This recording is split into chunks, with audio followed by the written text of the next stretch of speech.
Hello and welcome to Ghoul School. It is October. It is officially spooky month. What is it? October 2nd. And letting these skeletons out of our closets. And I'm Ellinglian, the executive director of the Nickel Independent Film Festival. Very excited to be here today to present this short series of workshops. Going from 1 p.m. to 4 p.m.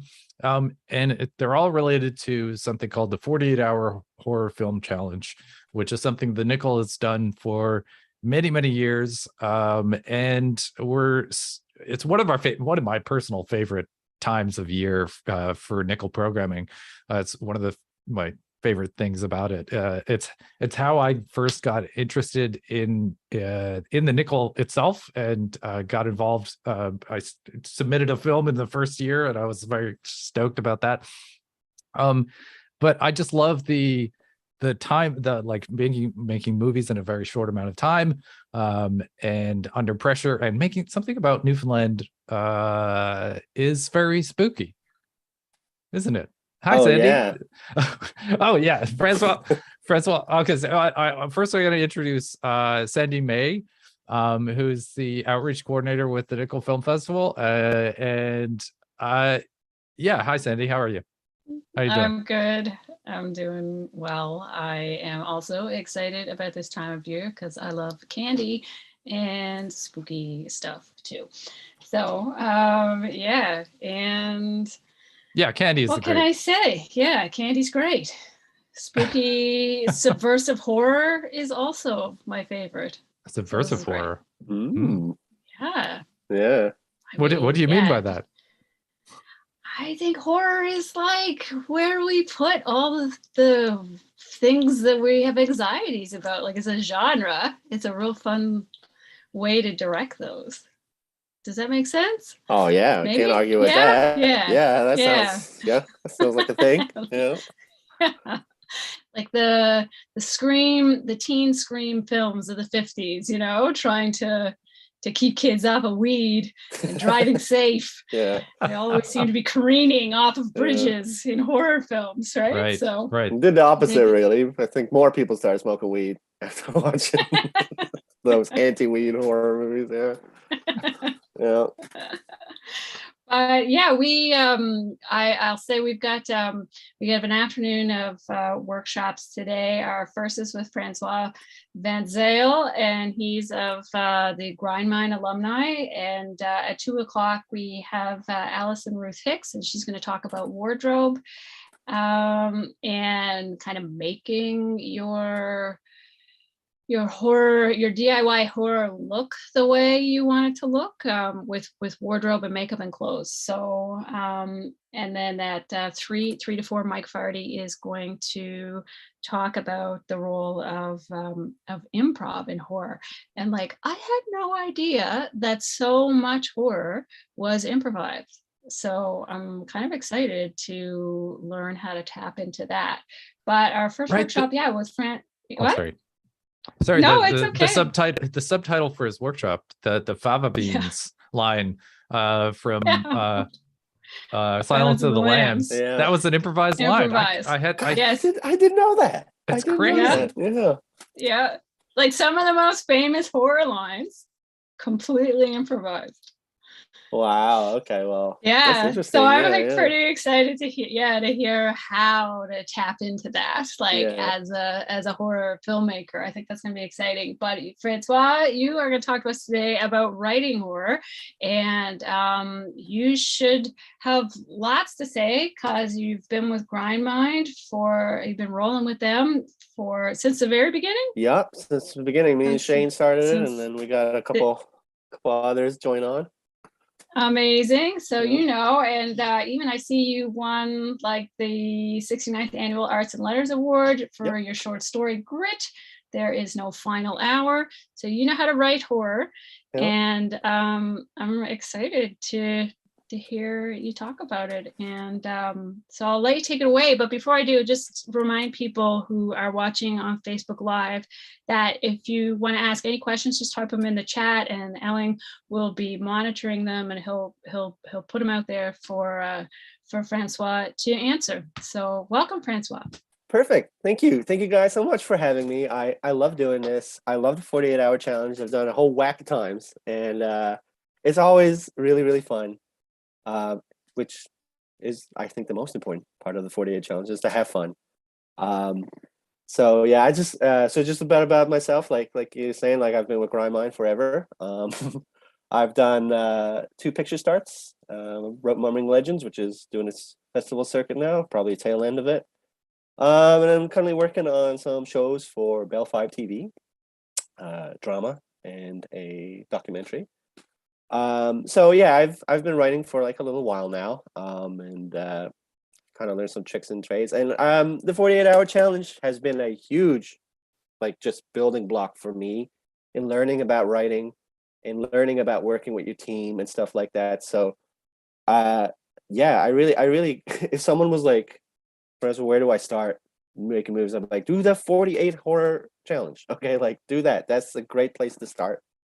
So I'll just kind of like dive into my experience with the 48-hour challenge. And I just like to preface this by saying that this has been my experience. So some of the things I might say might not, jam with your kind of style, but I think there are some like fundamental things about the 48-hour challenge that I can talk about here.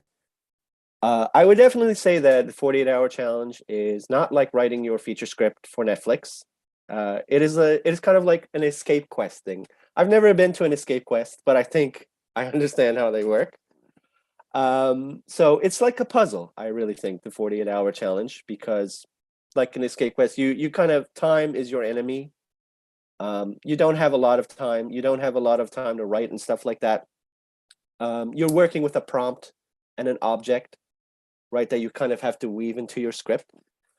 So I always think of this like quote I heard from the White Stripes back in like 2005, which has nothing to do with horror at all, but I think it works. Is they were talking about back when the White Stripes were a thing, that they kind of don't work outside the box, they work inside the box. And that's how they kind of craft their music is, less is more. What can I do without having to do that kind of thing? And I think that's a pretty like apt way to describe the 48-hour challenge. So in that sense, I think, yeah, it is a lot like a puzzle. And I think the most important part of that puzzle that you're doing right now is time, right? So as you're writing your script for the 48-hour challenge, before you get in the mood and tone and anything like that, you should be very like wary of time and considerate of time. You might have this scene where you think that this would be so cool and so awesome, but you really don't want to get into a situation where the small amount of time that you have to shoot this is being focused all on this one shot and stuff like that. And you really want to keep that in mind when you're writing. And I think that comes down to like really being like, when you're writing the 48-hour script, unlike, writing your own script for Netflix or whatever, like you're doing, you're working with your team, right? You're kind of all writing this thing together. You might be the one in the credits that were like written by whoever, but it is a group thing. You're writing it together. You're writing with your director, or if you are the director of your movie, you want to have your actors with you. You want to have the person who's doing your lighting, or if you're doing the lighting. Everyone, I think, has benefits from being together in the room when you're writing the script. And it also just makes things a lot more smooth when you do get to shooting. You have one day to shoot, right? So you really want that process to go really fast. And writing with your crew, writing with your team, writing with your actors, I would say especially with your actors, and probably goes into like Mike's lecture too, is like, let them improvise. Like you might have your dialogue lines that you think, yes, this is really important, and the character should really say this. But when you're on the day and your actors is kind of getting in a groove, and their dialogue just feels a lot more natural the way they are saying it, let it happen. Let it happen organically. This is the 48-hour challenge, and you have more to benefit from letting things sort of just come together naturally than trying to force your actors to be like, this is not what it says in the script, right? Like do it right. That's not what you want to be at. Yeah. So I think that in a way that is sort of the most important part, I think, is keeping your time and your crew close together and always being mindful of those two things. Yeah. So I'm just going to keep rambling, but if anybody has a quick question or anything, just feel free to interrupt or anything like that. There's no question yet, but there are a number of people watching on Facebook for sure, and give a shout out in the comments if you're watching along. I do have a comment from Shane Mills. Oh no! A question: how did he get so handsome? Shane, that's nice. Usually he calls me like his goblin gremlin writer friend, so he's come a long way. Telling me handsome today. He's trolling you. What a yeah. Well, yeah, that's my own fault for doing like bad voices. Good. Just the goblin voice, which I won't do for anyone watching today. I won't share my goblin voice with you. But thank you. I have a question. Yeah. If is that cool? Because as you're talking about like working with your team and writing with your team, like that makes like all the sense for sure. But like, do you like? I mean, I guess you can do it a bunch of different ways, but like, do you typically delegate to one another in terms of what you're going to write, or is it more like what does that mean, like practically, in terms of everybody writing together? What does that look like? Well, I think that like doing the 48 challenge, like we're saying, to start off is like, that's really where you're going to find out. It's kind of like going to film school in 3 days, right? You're really finding out where you like to be. Are you happier in front or behind the camera? Are you happier behind a laptop or shooting? So naturally you will, as you're with your team, let's say you got 8 people and you're all sitting around a table, these things start to sort of just mold and shape themselves, right? So you might have someone who's being like, oh, what if the guy does this? What if the guy does this? And what if she does this? And what if they do that, right? These are kind of like the people that you are going to tell are going to end up being like kind of directing and writing kind of thing. So let them, take their ideas. The writing, there's no such thing as the lone genius who sits in their tower making this magical stuff and then just delegating it to everybody else. So the delegation, I guess, kind of happens during the process, right? So if someone is being like, oh yeah, it's crazy, and then like this spider comes and it just bites them, and it's like you're leaning to sort of like an FX thing, and together as a group you kind of come to this person and be like, well, you're talking a lot about like like blood and guts and explosions and stuff. Like, are you into like sort of just taking on that kind of realm? Or if there's someone, I find that a lot in times then when with the Grindmind guys, when we're writing scripts and doing stuff, that we're always sort of acting out the lines, improvising it too. And I'm like, oh, what if there's a scene where like, someone comes in like, stop, don't, this is the person that you might want to be like, do you want to be like James in the script? Because you're kind of like already becoming James in the script by describing these things that they might say or stuff like that. And you really want to keep it open, right? I mean, like, you don't want to be like, you are this now. Let people naturally just sort of become who they are going to be on the shoot. And you'll usually know, if someone is acting out the scenes as you're writing it, they're going to be in the movie. If someone is talking about like, oh, it'd be really cool if there was just like a light shining up from their face, get them on the crew. See if they're interested in lighting and stuff like that, right? And I think it's most important to just make sure that it's organic and that everyone is happy and having fun and really just coming into this kind of like nebulous role that they will. I mean, you're all playing different roles. I mean, just because you're an actor doesn't mean that you might not have to hold a light, or the director might be like, "What's the line?" and you have to pull it up. So I mean, it is very like switching different hats. But there's one hat that you'll always like more than the other hats. So I would say that if you are the director or the writer, let people write with you. Let people suggest lines and ideas and everything. And don't just be like, no, I don't want to do that. Having an open mind is crucial to having a good 48-hour horror challenge movie. And I mean, it is fun. first and foremost, it should be fun, but it's good to make something in 48 hours. And then when you see it, you're like, that's not bad for 48 hours. We did this in 3 days and we had fun, but it's also like a pretty cool movie. I might put it in a festival, you know? So, yeah. I love that. I love that part. It's like it allows you to just like mess around in so many different ways. Like these time-based challenges, they let you mess around and let you just like apologize for yourself. It's like, oh, I just threw this together, you know.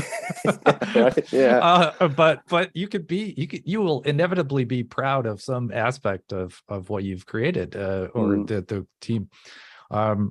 Yeah. Again, it's no surprise that I am a big fan of challenges in general. Bridget Ricketts is watching live and says hello. I've only done one 48-hour challenge before and planning on doing the horror one next weekend. So perfect. For anybody watching, yes, the horror challenge is happening next weekend from the 7th to the 9th. And you can find out more on Nickel Festival. But hopefully the hat that they fall in love with isn't in what we do what we do in the shadows. The witch's hat that is cursed in that show. Okay. Yeah, I watched the movie. I watched the movie. I really want to watch the show, but I don't have the streaming one that has the show in it. But I know Kristen Shaw's in it. I love Kristen Shaw, so I got to see that. But yeah, like just going back to hats and stuff, and just I just kind of really want to stress that like less is more in a 48-hour challenge, and keeping it simple. I mean, when you're making your 48-hour challenge, you really do feel like you're, making like The Godfather or something. It feels like this is your big thing, and your whole being is invested for 48 hours in making this movie, right? So I think it's really important to feel satisfied when you're watching it, So I would say like an important lesson that I have learned is less is more in a 48-hour challenge. Keep it simple. If you may have this grand story in your mind that you have been building, but just because it's in here does not mean it's going to come out there. So I would just really stress that. Especially with horror too. I mean, like we were talking earlier about putting your anxieties in horror, right? And just sort of like the world's anxieties in horror. And just on like that idea, I would think that, you have limited resources. You have a house, you have some of your friends, you have outside, which is also not going to work that great because Newfoundland weather is horrible. So always be prepared to move the whole shebang inside if your whole thing is taking place outside, because you don't know what's going to happen weather-wise.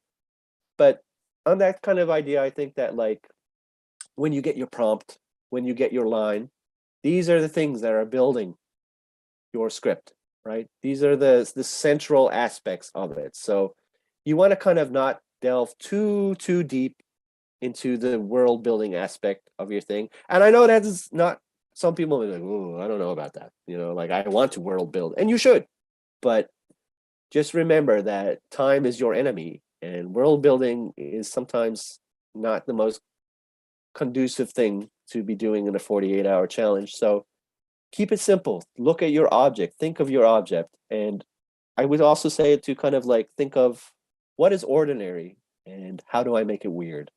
That's such a central part of horror, right? I mean, that's where the creepy doll comes from. Creepy doll is ordinary, but how do I make it weird? The creepy kid, like that's such a horror trope, but like these are all just examples of taking something ordinary and making it weird. And this is like the prime time to do that, right? You are getting your prompt, you are getting your item. How do I make it weird? How do I make it horror? And even if your item is not the central aspect to your script, whatever it is, take something ordinary and make it weird. And I mean, that's not like the golden rule to follow, but I think that it is definitely like an anchor. If you are like lost and you're like, oh my God, I don't know what to do, just always go back to that. It's like, what is ordinary and how do I make it weird? It's just something like, if you're struggling, if you're worried or anything like that, you can always just put on that safety blanket of here's my item, here's my prompt, Here's my story. It's simple, but I'm making it weird. And yeah. I love that. Yeah. Well, I hope it helps. I hope Make it helps. grind mind shirts, make it weird. I don't know. Make it weird. Make it weird. That's not bad, right? It could be Like that. misinterpreted, maybe. But. Just CBC News. Just grind mind, defend everybody. They're making weird shirt. Yeah. So I hope that kind of just helps with like a general overview of the 48-hour challenge. And I just kind of want to just reiterate is like, keep it simple, work with your team, right? You're not writing alone, write with your team. If you are the director, talk to yourself, know yourself as a director, know yourself as the writer. If you are not the director, you and your director have to be like this. You don't have time to talk about, oh, maybe we should do this, should we do that? Like, you guys have to be in sync with each other at all times, more so than any two other people on the set, at least for the 48-hour challenge. Yes, and time. Always be thinking about time, visualizing in your mind. If you're writing a scene and you think it's going to take 30 minutes to shoot, make that an hour and 15 minutes, because 30 minutes in here is not the same as it is out there. So keep that in mind when you're writing a scene. 30 minutes is more like an hour and 15. And I think that's just sort of like the general things to keep in mind for the script, for your script and for your writing, that this is not like normal script writing. This is a puzzle that you're trying to solve, right? So keep that in mind. Do you have like any, like, hopefully this isn't too much of a sidebar, but just this idea of like time and time management, like how do you approach that? Like that like in a practical sense, like that time management when you've done the 48-hour challenge? Well, I think that knowing your crew and knowing your actors is very important. And chances are you are going to know your crew and actors, because you're most likely going to be getting your friends working on this and other people you may have worked with in the past. So knowing them and knowing sort of just how their time schedules work, how their time works with you. Like if you have someone that's like me, that's just like a neurotic mess, and they're going to show up exactly on time, and that when they say I'll be done in half an hour, it means they'll be done in half an hour. Keep that in mind. And if you have someone that you don't know so well working on your crew, and pad their time. If they're an actor and you've never worked with them before, and you are anticipating that your scene with this actor, it's going to take about 15 minutes, just make that 45 minutes, right? And I mean, if you end up not using all 45 minutes, that's awesome. But I would think always know your crew, know their kind of time schedule, and even just generally pad your time, like keep your script short, but know that things that you expect to take so long or will take so long to shoot and film, because you are sort of directing in your own way when you're writing as well, right? Because you're keeping in mind things with time and stuff like that. So yeah, I would say knowing your crew, knowing what their kind of time jam is, and always padding. Just always pad, because we've had times in where we're just like panicking because time is running out and we're only so far. And I mean, it's like that on any shoot, I would imagine, but it's more stressful than 48-hour, because like once it's done, right? And so yeah, it's just a long-winded way to say know your crew, pad your time. Yeah, thank you though. Yeah, that's a good question. If anyone else has any questions, please let me know. Otherwise, I'm just gonna keep rambling. Yeah. I wonder, like, even if you don't know, like I remember my first time working on something for the horror challenge. I didn't even know what a director was supposed to do, or what the roles even meant. And I don't think in the end, I mean, with a horror challenge, it doesn't necessarily matter as long as it is finished. Yeah. But yeah, I guess what are the key elements? What are the key team crew, like things that people do in a horror challenge, would you say? Well, I think there's maybe like 4 big ones. There's the director, and there's the writer. Although the writer, I feel once you're done writing, you kind of become crew. You're carrying stuff, or you might be in the script. So on set, writer kind of becomes everything, right? But just generally, I would say the director, your writer, your actor, and your crew. And I mean, obviously, like in any like big professional production, those things are tangents, right? I mean, like director becomes a lot more specific, and crew becomes obviously like a lot more specific.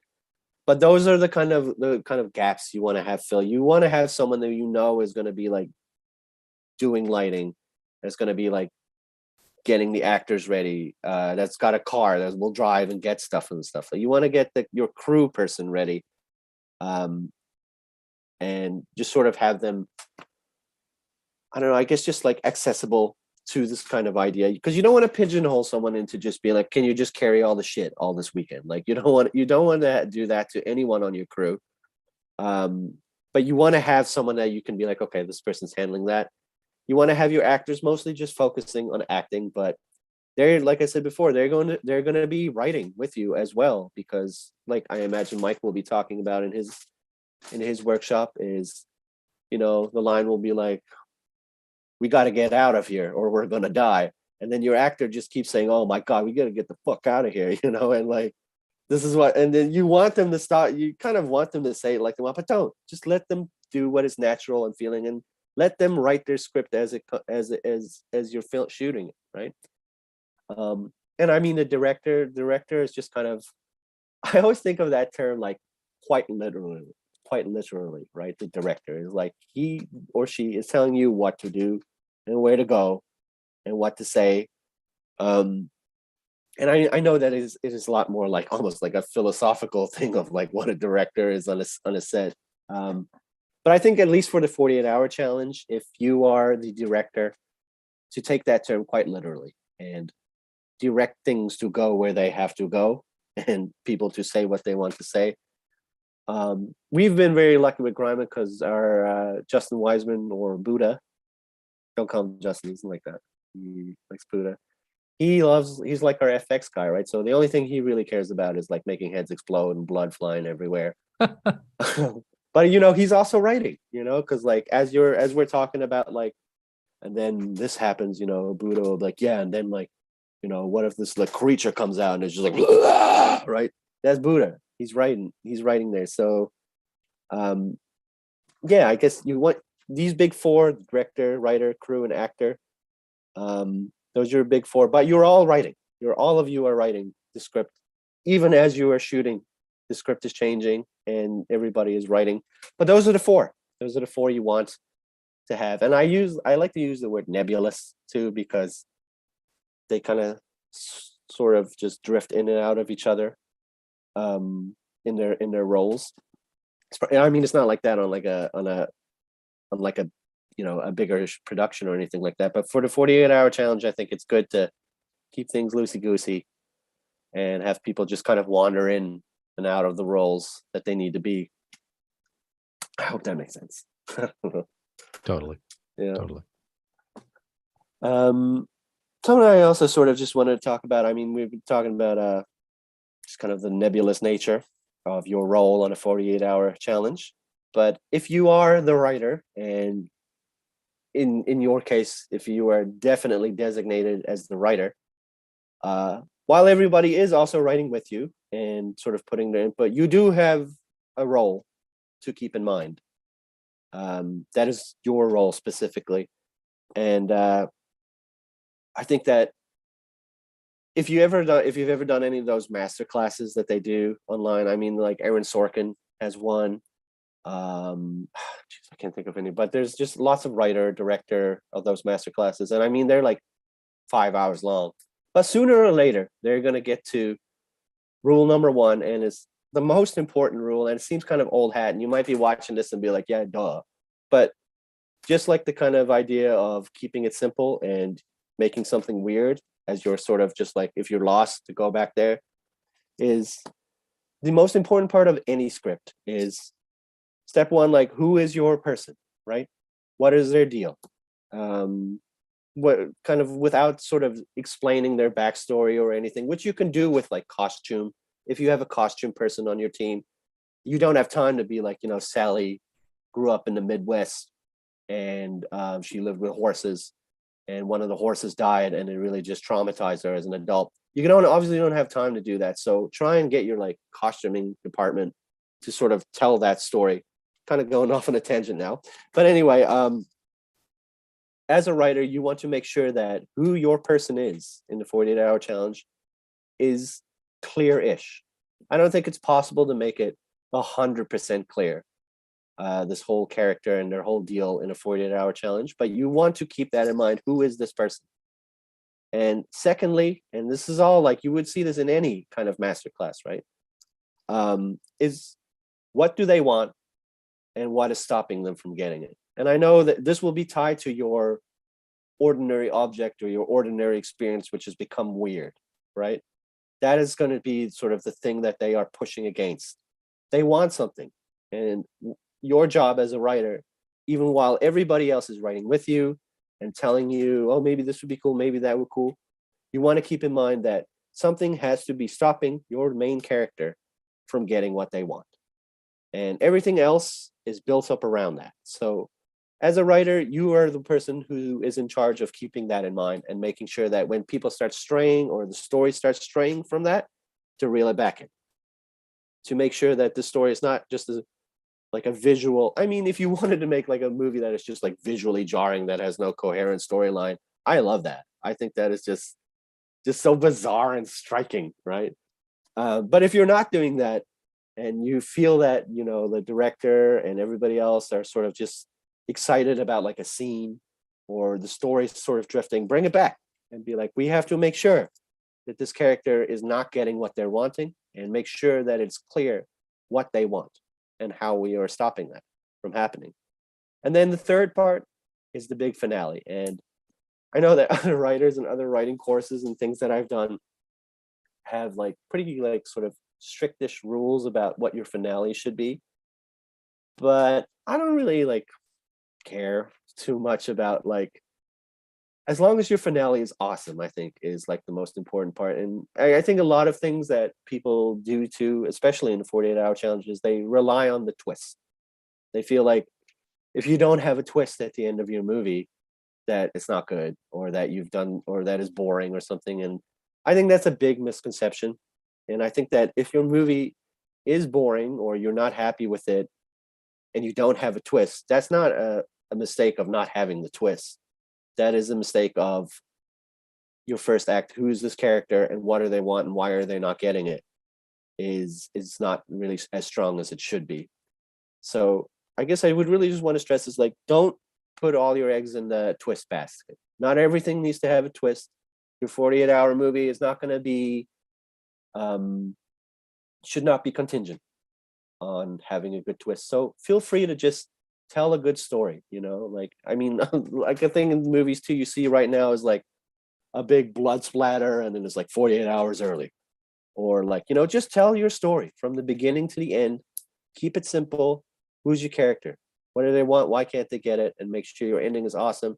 And don't reverse engineer it with a twist either. You know, like, I just feel like sometimes the twist gets too much. You get too much M. Night Shyamalan kind of exactly obsessed. right. Yeah, It's just, yeah. It's just like he's made some bad movies. And then they've had twists.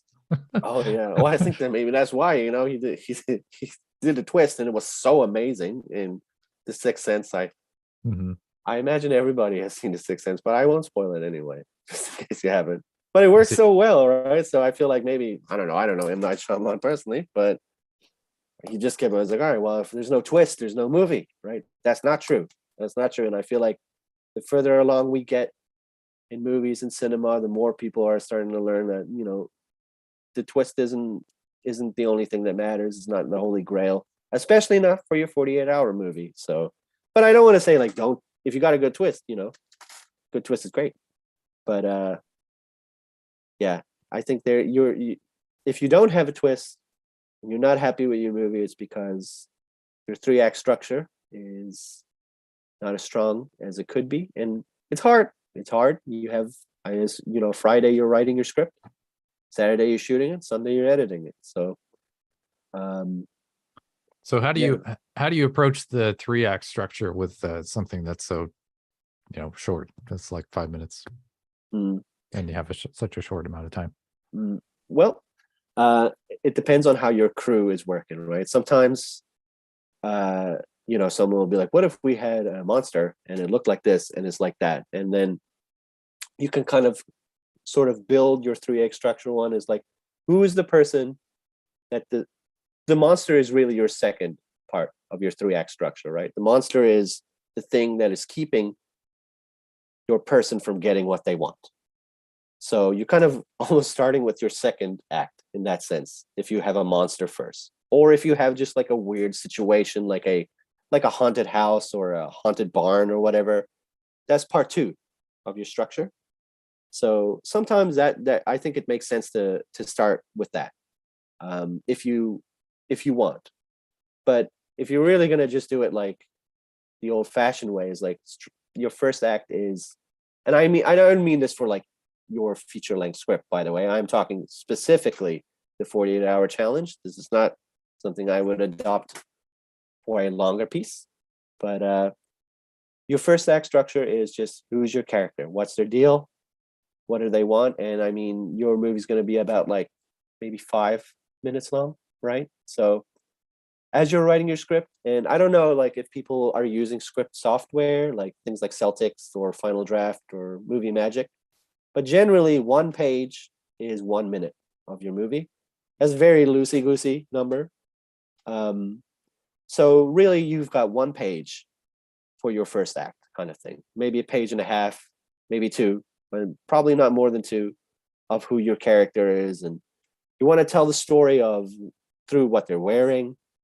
In your script, describe, like they're wearing this, they're wearing that, their hair is disheveled.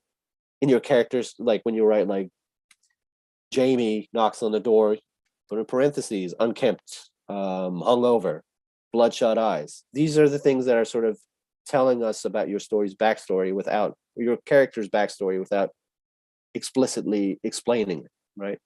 So you got about 1.5, 2 pages to explain who your person is, right? That's act 1. Act 2 is where your monster comes in. This is where the big thing that is keeping your character from getting what they want. This is really where you're going to build it up. And this is where you want to make things suspenseful and tense and constricting. And you want to make your audience feel like they are trapped in this thing with your main character, right? They can't escape this monster. And a score goes a long way with this. It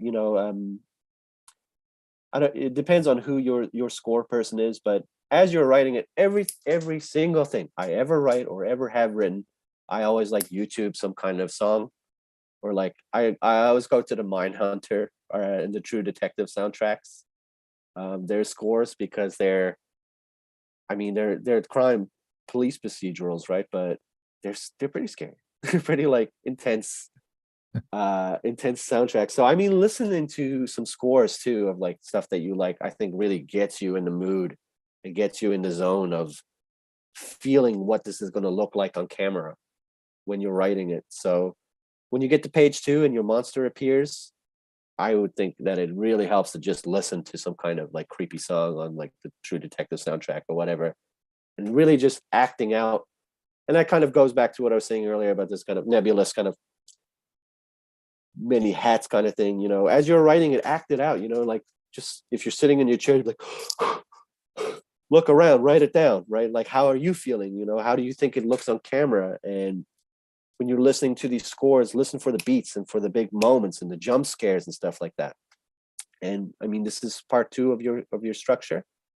And you've got, like, let's say your script is 6 pages long. You've got maybe 2 pages, right, for this intense moment and this kind of chase or just everything that is stopping the main character from getting what they want.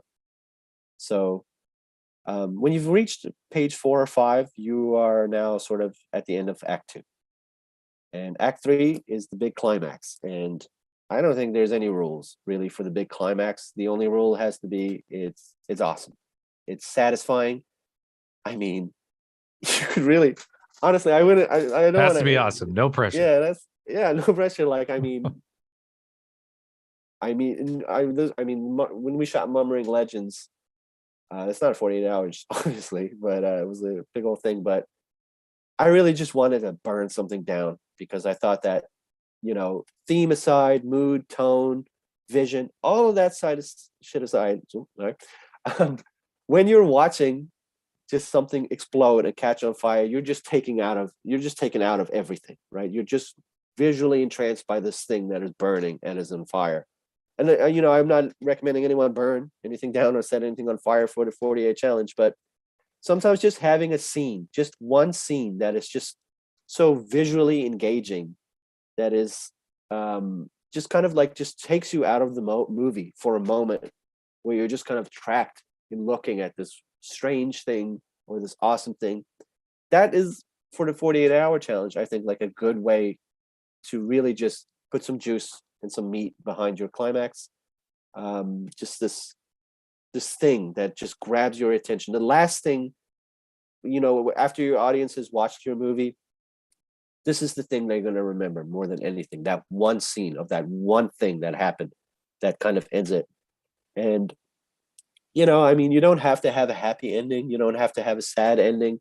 You don't even really have to have an ending at all, really, I suppose. If you have just something that is going to grab your audience, and just when the movie's done, they're like, oh my God, just that scene. And they go home later that night and they're lying in bed and they just think they can't even, maybe they don't even remember what the movie was about, but they're just stuck on that scene, right? And then you kind of think about the movie and how that scene has sort of just put a good, like, full stop on that whole 3 act structure. And once again, I just want to stress again that this is only my opinions for the 48-hour challenge. Like, I wouldn't say, like, write your feature script and don't care about the ending or the climax and just make sure it's a cool scene. Like, you really want to develop it, but you don't have a lot of time here. So your 3 act structure, in the end, on your third part, that's up to you how you want to do it. But you'll know if it's awesome, not if you're writing it and you're not feeling it, then you'll know. It's like an organic, instinctive feeling when you get to the last part of your script. And trust your gut, trust your team, listen to your squad, because they're writing it with you, right? But keep that in mind, that you will know if your third act is not strong enough. And I just want to stress again, like, don't lean on the twist. The twist is not the most important part of your movie. And just make sure your first act and your second act is strong narratively, and your third act is sort of not thinking. You kind of turn your brain off on the third act and just let your gut sort of dictate what is going to make this last act really, like, impactful to your audience. I hope that was. I'm sorry. I like ramble, that. But, I like that. yeah.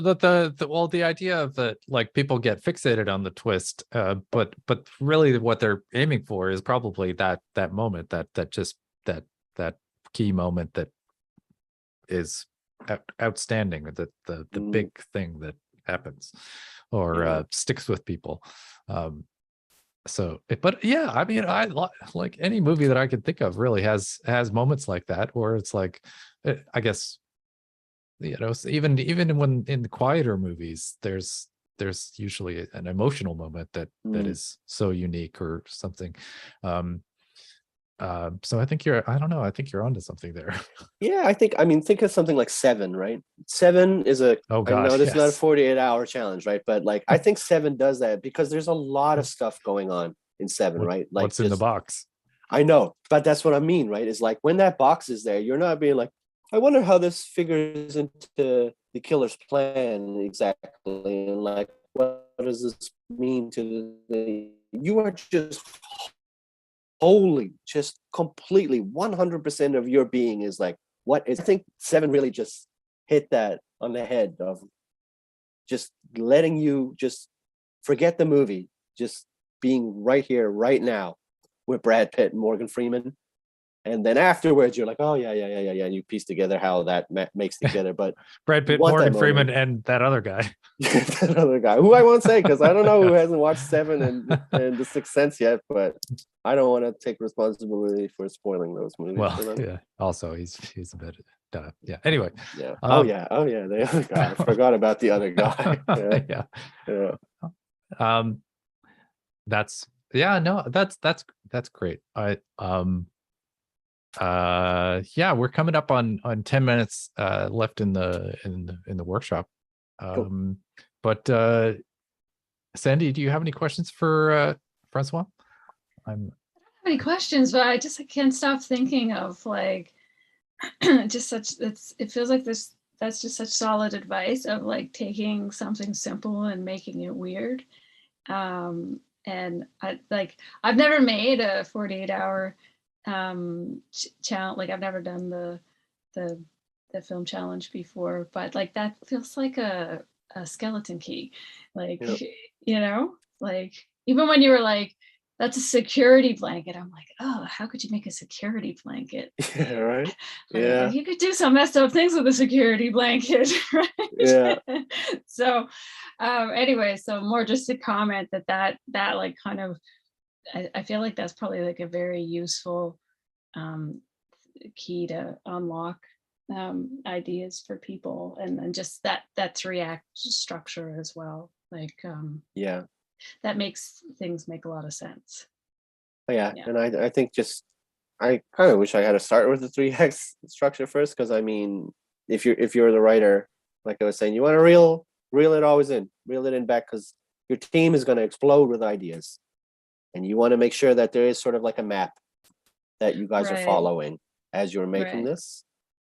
So I have a good question from Bridget Ricketts, who's watching on Facebook. So what would be some good advice on what you can do to prepare so you're in the right headspace for making the movie? I would definitely say, like I was saying earlier, is like listen to some creepy soundtracks, just sit down, put on like a score for something of a movie or something like so much mood and tone comes from music, right? From the score.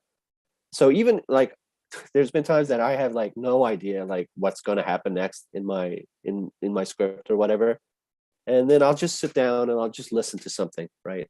I'm not thinking, and I'm not really sort of like trying to plan stuff. I'm just letting this score, these creepy ambient noises just sort of just overtake you, right? And just getting in that mindset and hearing.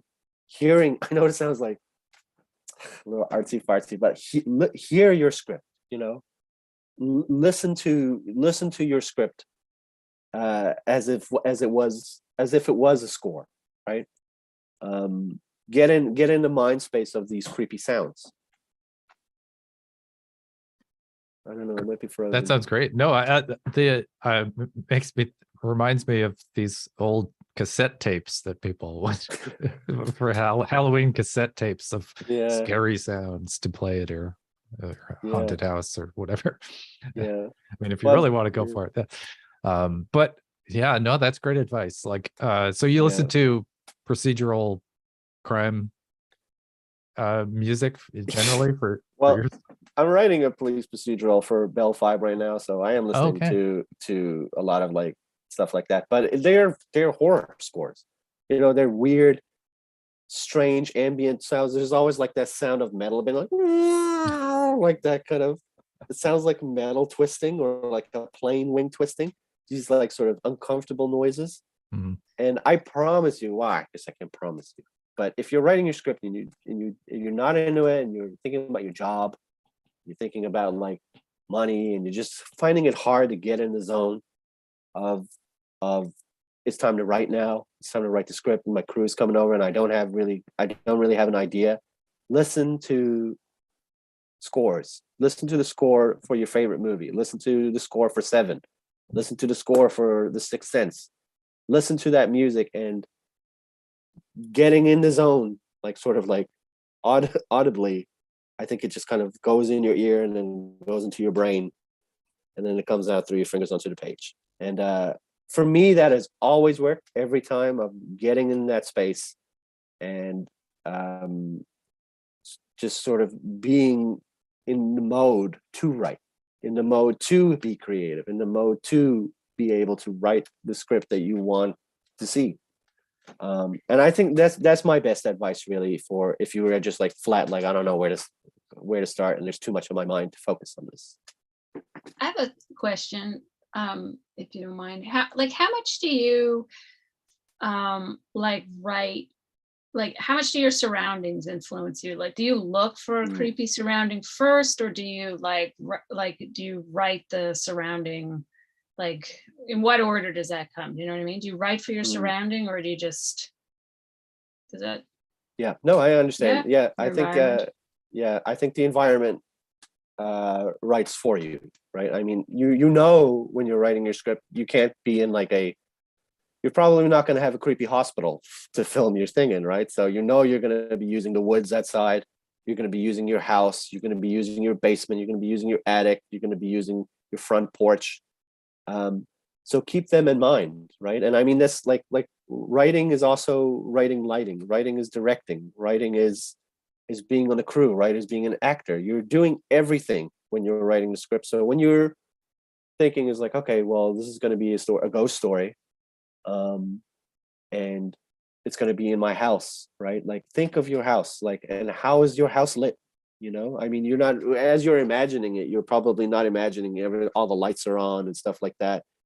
You know, think about your house or your environment as like this, how you could see it creepy, you know? I guess it's sort of just a long-winded way to say is, I think for the 48-hour challenge, your environment or your place where you're shooting is writing your script for you, instead of you are writing the other way around. You know, like there's a house and there's a ghost in it, or you can't really do that, right? You have limited resources, so your resources are going to dictate your script instead of you dictating the resources you need for your script. Yeah, I hope that makes sense. I think Totally. One piece of advice that I recommend is always shoot at someone else's house. Yes. Rule number one of every movie: don't let a film crew in your house. Yeah, because because not just because it'll just, like, if it's gonna be a scary movie, it's gonna you're gonna be reminded of this every time you turn off the lights. Oh yeah. What is out there? Oh yeah, totally. That's if you're really successful, I suppose. Oh yeah, poltergeist your own house. Yeah. Haunted. Yeah. I've always wanted my house to be haunted, but so far no luck. Well, I mean, you got to shoot in your house then. Oh, I have many times. Oh, okay. Still no ghosts. But still no ghosts. Fingers crossed. Yeah. Well, thank you, Francois. This has been amazing. Yeah. Do you have anything final that you want to say? Writing advice for people who are going to be doing the challenge next on Friday? Nothing I haven't said. I apologize if I ramble and I'm just like blah, blah, blah, blah. I am a rambler. But I think just my final advice really is listen to some music, get in the zone, and time. Those are the most important things I would, as the writer, time and music is my advice to you, although that might not work for you, but it certainly worked for me. So I hope that my advice can help anybody who's watching this just feel a little bit more comfortable when they're sitting down writing and like, okay, well, I don't know what I'm doing, but Francois said there's one thing, and I think that helps. So I hope it helps you in any way whatsoever, and I really look forward to seeing everybody's movies. I'll definitely be there to see them, and thank you so much for your time and for listening to me today. I really appreciate it. Thank you so much, Francois. That was great. And yeah, I got a murderous security blanket on my mind. So thanks for that. I can't wait to see it. Yeah. Okay.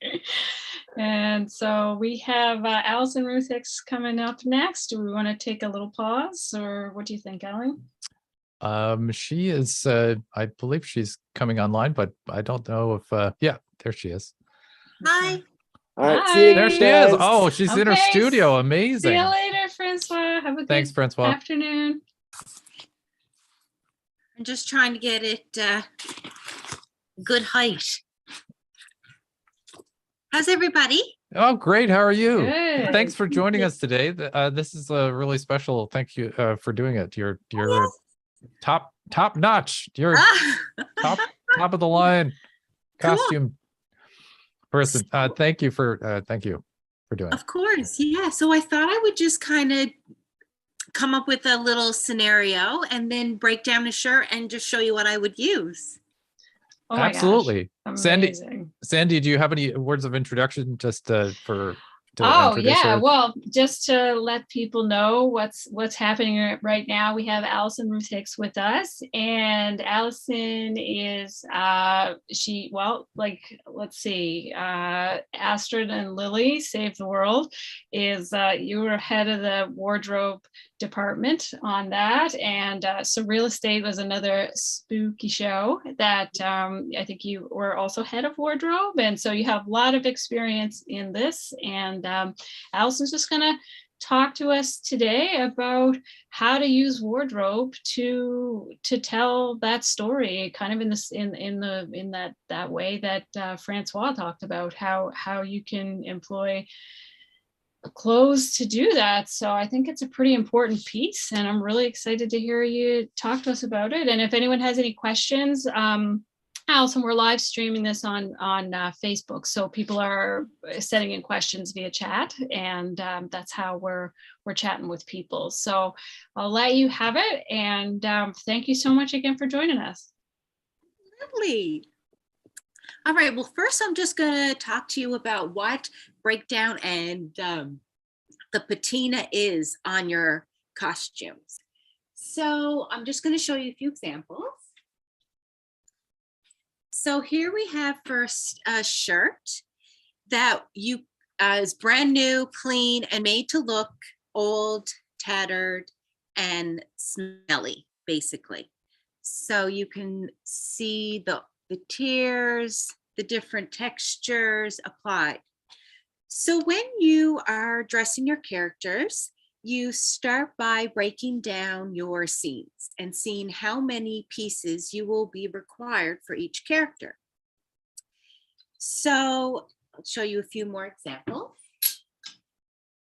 I was just wondering, you don't actually make it smelly, do you? No, not at all. That's the trick, is it can't be smelly, but it has to look smelly, old, and dated. A good example of that would be The Walking Dead. So, all those zombies, all those guts, all that blood, that would smell horrible. So they have to use materials and supplies to make it look real, make it last, make it, usable. So we'll get into all that. Lots of examples. So first here we have a piece of leather that we put together, made a shirt for a character that, that only had one shirt.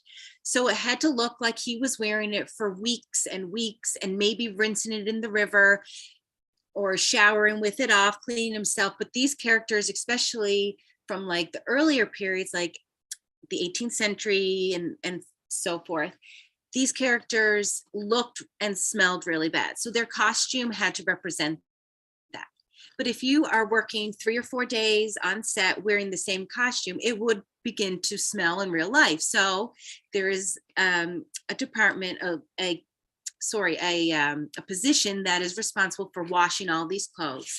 So you have to use materials on the garments that when you wash it, it stays. So that's, this has been cleaned many times, and all the fake dirt is still there.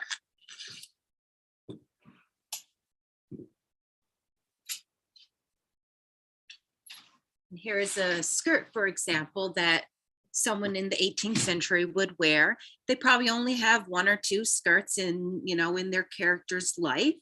So of course the bottom would be dirty because that is what's dragging along the pavement. It would be tattered, but again, none of this is real dirt. It's all just paint, textures, fabric. But if you can see, this looks, quite tattered and smelly, but it's clean right from the dry cleaner.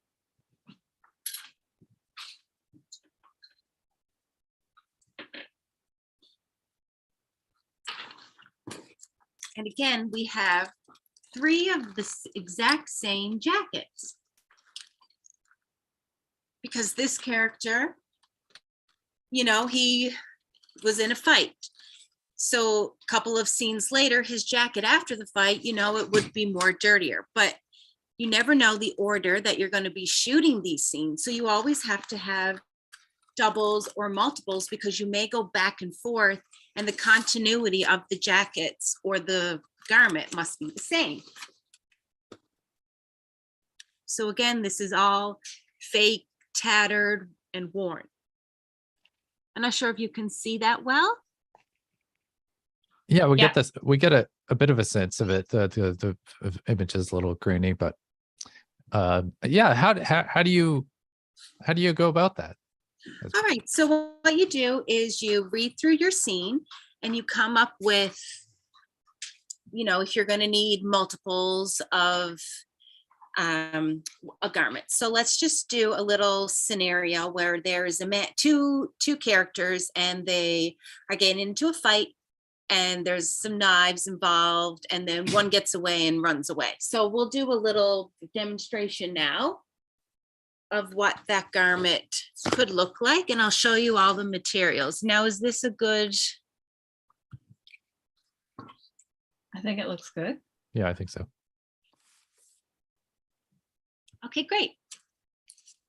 So what I first like to do is dampen the material or the shirt. So I'll just use like a spritz bottle.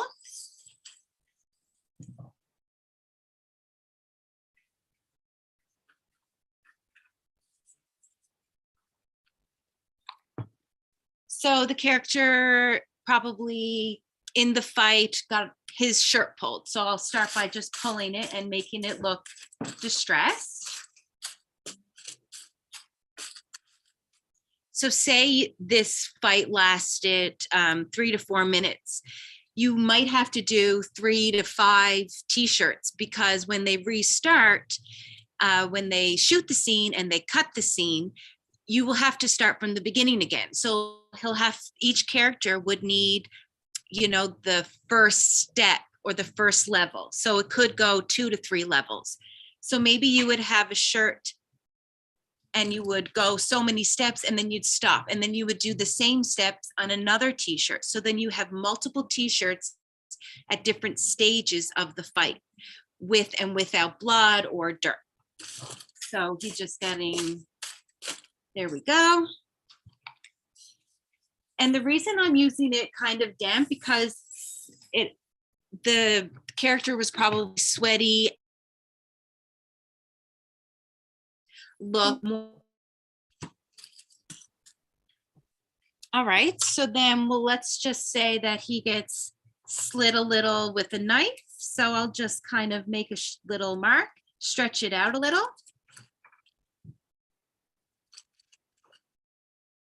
So just use like small scissors. You can other materials and supplies and tools. So this is a blood that is used in the film industry. It is from, the brand is Fleet Street, and this shade is dry blood fresh. So this is made out of different materials that once it dries and sets, it's really hard to get out. And there is a special soap that you would use. So it looks very real. And depending on what you're going to do would depend on different types of tools that you might want to use. So these are just different tools, different things you'd find at the dollar store that just kind of help make the item look as realistic. So you can do a lot of research on the internet, and you can see other examples of like bloody, so you can have an idea. Sometimes you could even look up like surgeries and repairs, and even really great makeup incisions and things like that. So just get a little bit of blood on a tool.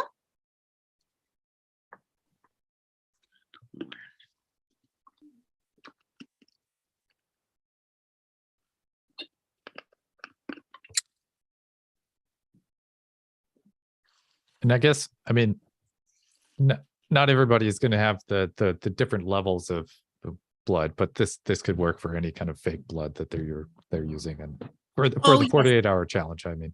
Oh yes, definitely. Yes. There online there will definitely be a couple of recipes that you could make this type of fake blood on your own using like corn syrup and like a squash paint, all washable. You can find it at the dollar stores. You can see lots of different supplies. Our dollar store. Oh, okay, yeah. Yeah, Tempera. Yeah, sure. okay. So we'll just apply it here.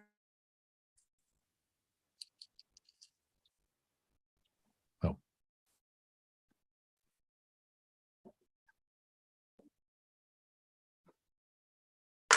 Oh my God. That So looks terrifying. It does. Oh. it's very, you just go with it and just play with it. And there's really no wrong way to do it. You just have fun with it, really. Make a mess. Yeah, make a mess.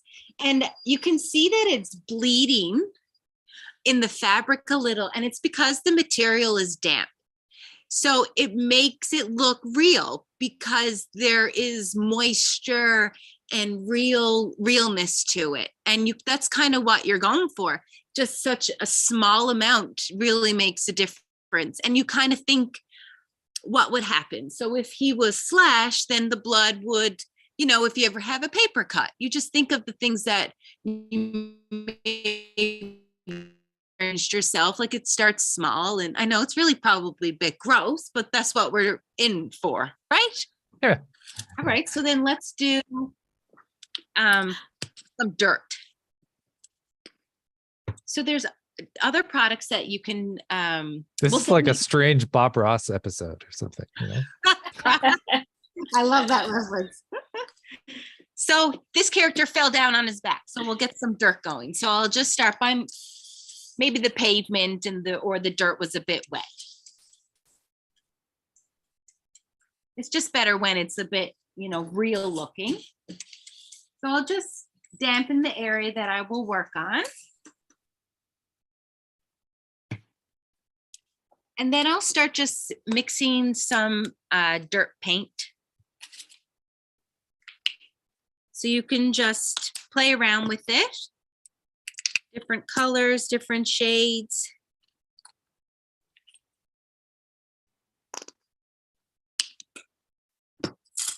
Just use whatever you have around your house, basically.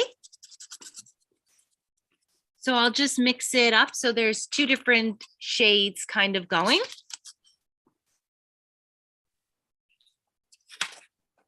Titanium white. That's another Bob Ross reference. And then I'll take a dry brush and kind of just add a little tiny amount to the brush. So this technique is called dry brushing.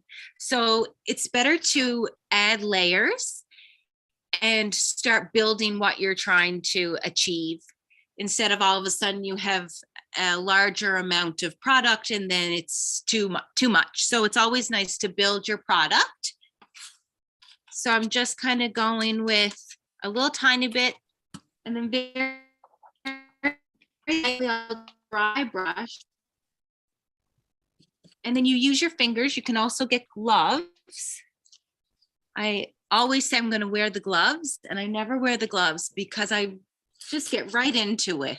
Make it, it's a piece of art, basically.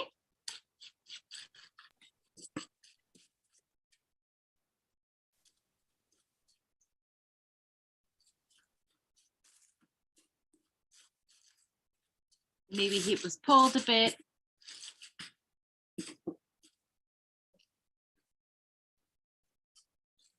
Brushed up against maybe a brick wall.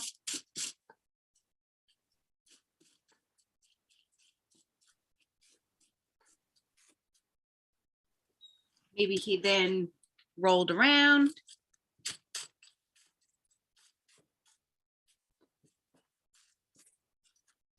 So as you can see, the blood, as it kind of diffuses around, it just looks quite real.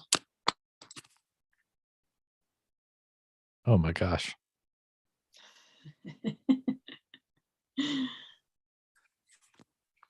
And we've all been here. We know it's not. Yeah.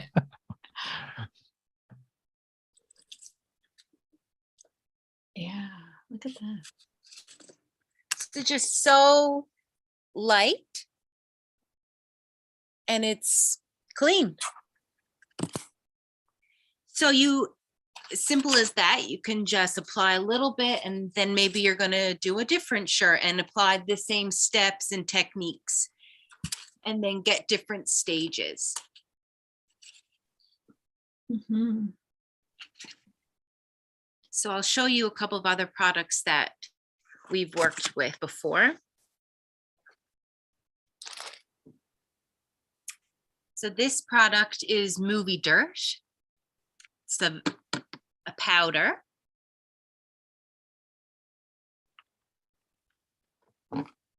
And what we do with that product is we will build oil rags. So we take baby oil and that fake dirt.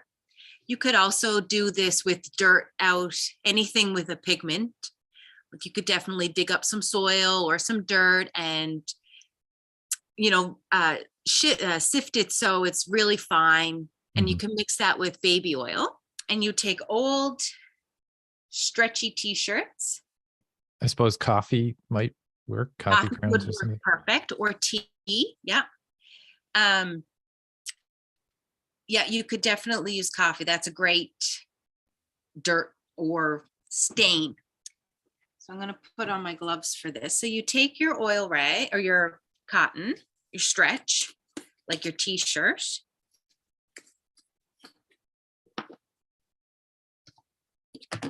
And your baby oil.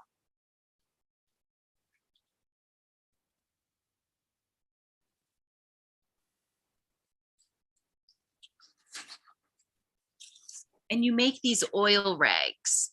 So it acts as the same as dry brushing, but you would carry it around in a Ziploc bag. And then maybe you were on set one day or you're shooting something really quickly and you want, when the costume gets on set, you're like, oh, wow, it looks a bit too fresh, too real. So we have these oil rags that you could just go over and it adds, and then it blends in. So it's just like a really nice effect. Because if you are just using your fingers and you apply something, you might all of a sudden have a print of your hand on the shirt. So that's why you want to use different types of tools to make it look realistic. So your hands aren't doing all the work, if that makes sense. Mm-hmm. No fingerprints. Yeah, like no fingerprints, no handprints, exactly. No evidence. No evidence.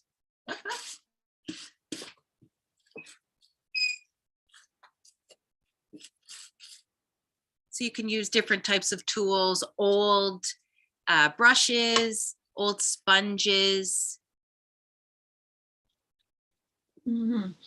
I feel like it's like such a important part of like how you tell a story, by like how you make it look with this with these sorts of things, you know, like you can have a good story written and you can have good lighting, right? But like you're like what you're physically wearing is like, it seems like a really key point, especially in like horror, you know.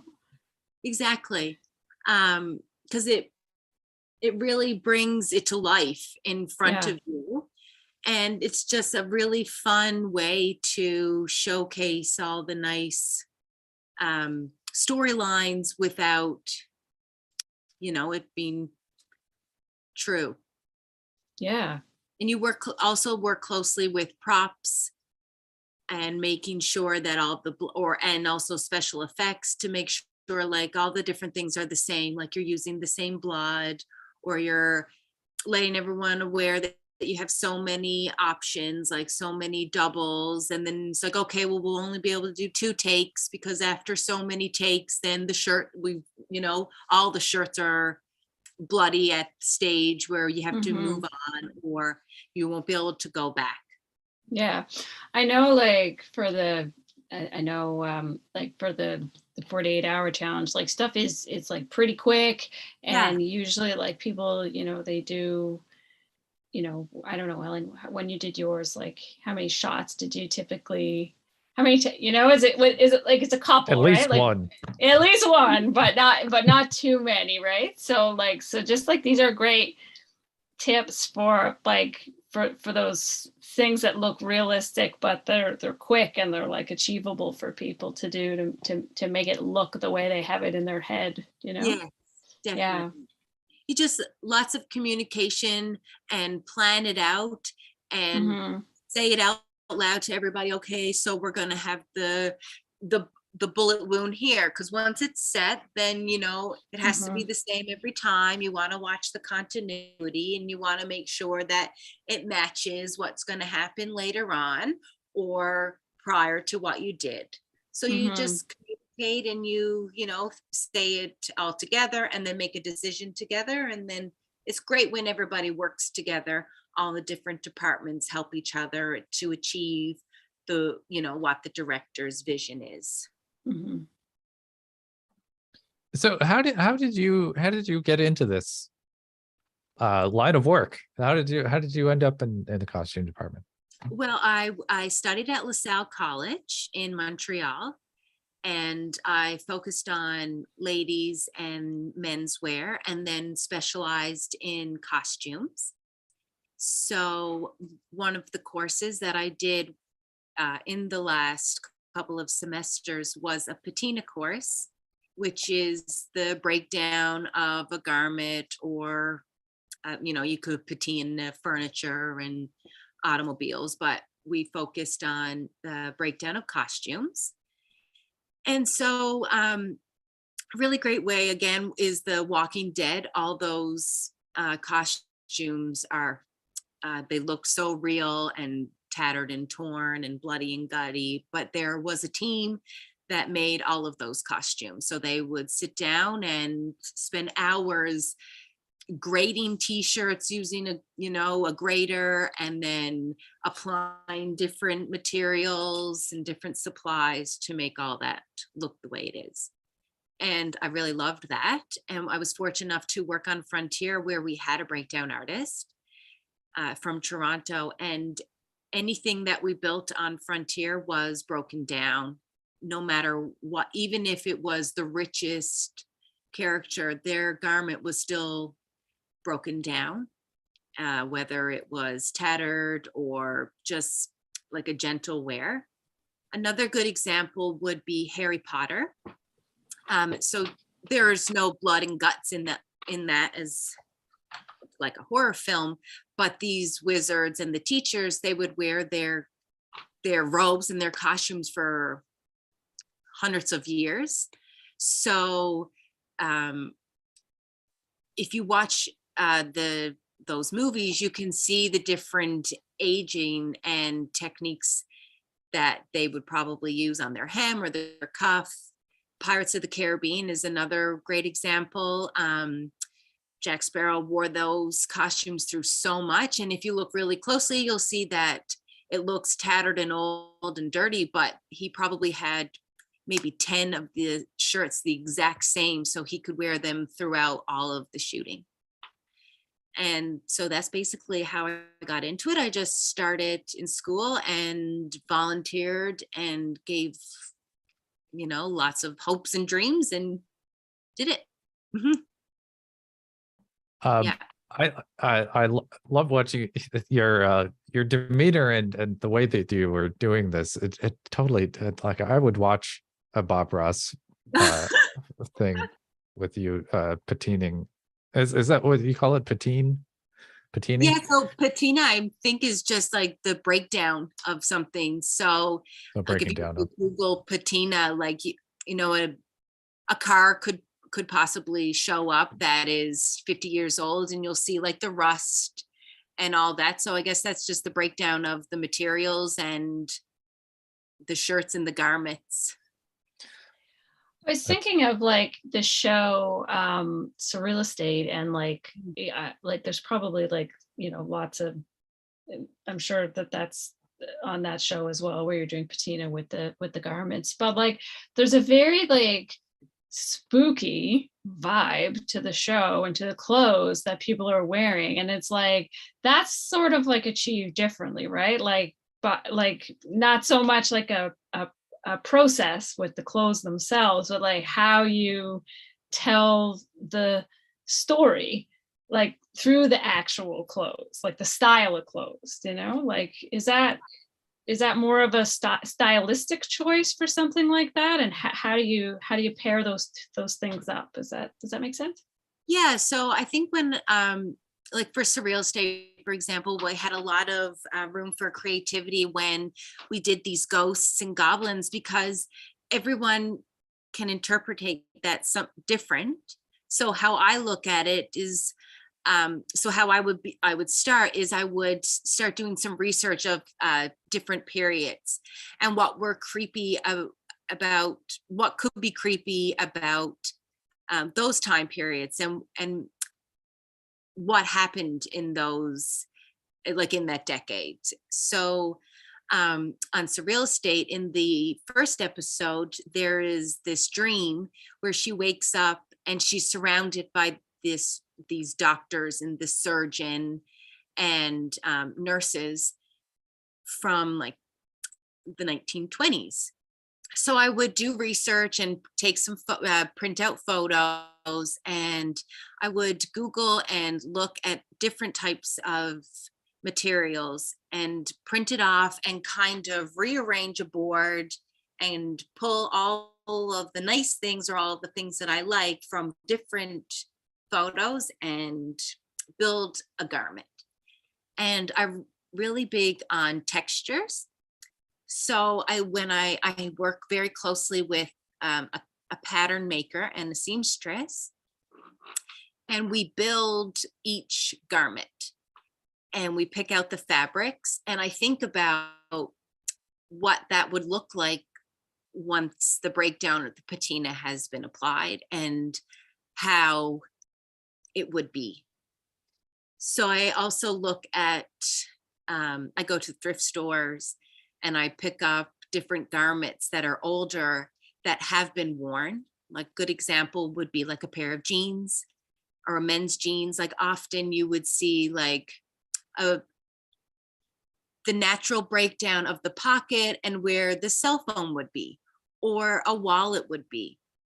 And I look at other older garments to where the wear of that would be, like where it would be, like maybe on your elbows and your back, depending what the garment is, would show the different wear and tear of the garment of like an actual person using it. So I really love the art of like making it real. That's like my favorite part, because like really it's, you know, just clothes, but if you tailor the clothes or you add realness to the clothes, it's just more fun and it's artistic, and that's what I like about it. Amazing. Bridget Ricketts on Facebook, because people are doing this thing coming up this weekend, the 40, they only have a limited amount of time. So what's some advice on how you could go about making a quick and easy monster with typical household things, or some costume related to a monster? So if you were making a monster costume, well, I guess you could definitely use different types of materials. So you could probably rip up an old sheet, like a bed sheet or an old blanket. Or you could use old garments that nobody wants anymore. And a great way to distress the garment is stuff the garment as if you were like filling out, making a dummy, like you probably would on your front porch for Halloween. So you could use towels and pillows, different materials. You could use garbage bags, especially if you don't want to ruin some of those things. You can stuff a garbage bag, stuff it, and just use different types of materials you would find around your house. You could use pantyhose. You could stuff pantyhose to make like different arms or different shapes. And then you could use the tea or coffee or dirt from your backyard to make different types of pastes and with water, and you could use that for dirt. And for blood, you could use like corn syrup and like red food dye. And just to, if you're using red food dye, chances are it will dye something quite intense. So if you were, just whatever area you're working around, you should lay out some garbage bags or some sheets or something to protect, so you don't ruin things that don't want to be ruined. Yeah, don't ruin mom's bathroom or whatever. Yeah. So yeah, making different shapes. That's interesting. Like I guess the idea of a monster is just something that looks kind of strange and unusual. So like the shape, you're stuffing different parts or creating hunches or extra limbs or stuff like that. I guess you can make different limbs. You could stuff it and then use like some string and tie it off, and just use different shapes and different materials. You could cut up cardboard to make different shapes. You could also use like paper towel rolls, just anything really. You can stuff it. You could use some old newspaper just to ball it up, different shapes. Could get creative. There's no wrong way, really. Do you have like a product or just like a suggestion for, like, I know you said like a coffee or dirt and like baby oil. What about like when you make like slime and stuff like that? Is there a way to make that you like? I'm just thinking specifically of like Astrid and Lilly. There's like lots of like slime in that, if I recall. Yes, so the slime so again, that takes us back to talking about working together. So the special effects team build the slime, and then gave us a little container of that. So then the continuity of the slime was the same. So slime, never had to make slime. You've never had to make slime. How would you put slime on the shirt? The same as like the blood? Or how would you keep it like keep a shirt clean from having slime on it? Like that. Would you? Is that's something you have to deal with? Well, you just have to remind yourself how many copies or how many sets of those garments you have, and just make sure your director and your ADs are aware. It's like, we have 5 of these shirts. So again, it just go back to the communication and just planning out what you're going to use. I did on Surreal Estate, did a character who was an oil goon from the 70s. So when his character came back to haunt the house, he had black tar coming out of his mouth and just everywhere. So I Googled and looked up how have movies in the past, made tar. And there was this product that we came across, and it was just literally ultra tar. So it's this black goop made somewhere else, I think in Germany, and it's just so crazy. Wow. Oh, I wonder if you could make it's kind of gelatinous, so it doesn't get too it can be like washed off clothes or something. Yes, exactly. And then when it does harden, it just dries. Oh my God, it's wild. It's gonna get everywhere. Wear gloves, everybody. Yes. Another great place to get some different types of mediums would be Michael's. They definitely have maybe like a foam or a putty that you could manipulate into some sort of slime, different colors. And squash paint is also another really great material because it's washable. So Crayola just has come up with these paints that just basically disintegrate into the water and wash out, just very child friendly.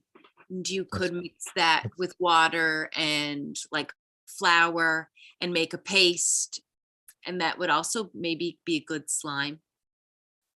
The so you've been doing this for how many years now? Have you been working on that? About 10 years. About 10 years. That's amazing.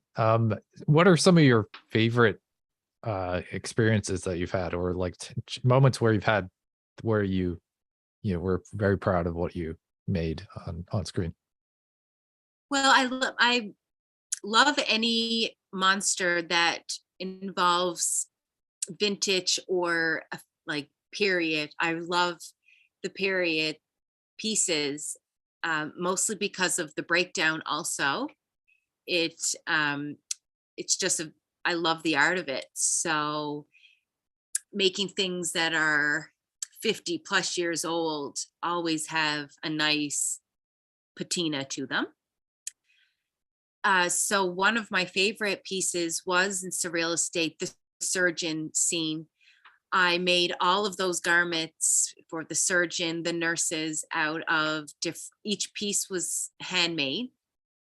So we worked really closely with the different fabrics, and texture is really big for me. So that was one of my favorite pieces and moments. And anything that looks real when it's all said and done and you're on the set, because you can read a scene, go to the store and buy a costume or a thrifted item, have the fitting, then you break, might alter it, you break it down, and then, but seeing it in behind the camera with all the other components, it's just really special. So you mentioned thrifting. That's a source of your material. Yes, have any advice? I love thrifting. Mm-hmm. I love going to the thrift stores and wearing, my headphones and listening to music and just looking at different types of things, not necessarily going and buying things every time, but just seeing the wear and tear and all the history, and kind of like, especially like looking at shoes and like, what did this person go through to have such worn down shoes? And just, I love to experience, and I like going to the mall to also people watch and how people dress. And because very few people in real life look like a mannequin, so it's important for me that all of my characters that I dress have a story, and they have their own closet, and they put their outfits together, and everybody dresses differently. And I like to watch people watch to see how people dress. That's really interesting. I mean, like you're looking at the thrift store, like you've studied, or like you have thought about how clothes are worn down in various ways and what makes that happen. And so so I guess, yeah, you're able to see the history of, how this person walked with these shoes, or like if they had a Exactly. limp or something, one set of Yeah. shoes would be scuffed up, or And even simple things like a worn jacket, like just the wear and tear of even putting your hands in and out of a pocket. And just, after years of wearing that jacket, the jacket is worn down in different areas of, and again, like with those jeans, with the cell phone or the wallet, is just, and the natural wear and tear of a garment, which is so real. yeah. And when you're breaking a garment down, making it bloody, you just think about it. and break it down in your head, or make a plan or a little sketch of how these things are going to go. And you can buy things so cheap and make it look so real if you plan it out. And dampen your fabric. That's so important, really. Yeah, I love that tip, because it would be sweaty. That's Yeah, and so just look strange. so real. Hmm. Yeah. And just play around with it. Practice on pieces of material first and understand what you're going to do, and then apply it to the costume. And it can happen so quick. You saw how quick. Just plan it out before, think about it, and then go for it. Have fun with it. How far in advance do you like if someone, like for people doing the 48-hour challenge, like would you, like if you were making this bloody shirt, like is that stuff you want to do fairly like up to the moment before you're going to shoot, or do you want to give it a little bit of time to set, and what looks more realistic? I think it depends on the scenario, but you can definitely do so much prior, because you don't want to leave too much and then have too much to do while maybe everybody is waiting. So depending on the level of horror or blood or guts, you might want to have some things already preset and a few steps may be done. I think you should plan it out and maybe do some examples and maybe time yourself to see, this won't take long at all and it looks real if we just do it then and there. But you could always have examples already done to see how long it's going to take. And you can kind of practice to see what it's going to look like. If I were to do this now, what is it going to look like in 5 or 6 hours from now? Or what is this going to look like after, it's 48 hours. So the 30th hour. So you can have some things preset, like maybe your different colors mixed and your blood mixed and your tools ready. Yeah. I was thinking about how, like, this is a bit off topic, but it's just a thought, like about how like the way that things are worn down can look really spooky, can really like add to like what happened to that person. But I was thinking the other side of that is when clothes are really pristine, how that can be really scary and unnerving as well. But yeah, like particularly like those vintage pieces as well, like they just like somehow look perfect and you're like, why, what's gonna happen here, they just like building tension with your wardrobe choices is really cool. And then to be able to like manipulate pieces with fake blood and tar and slime and dirt. A character on Surreal Estate, her name was Harper, and she was a ghost or a spirit, and she was stuck in her cabin or her grandmother's cabin.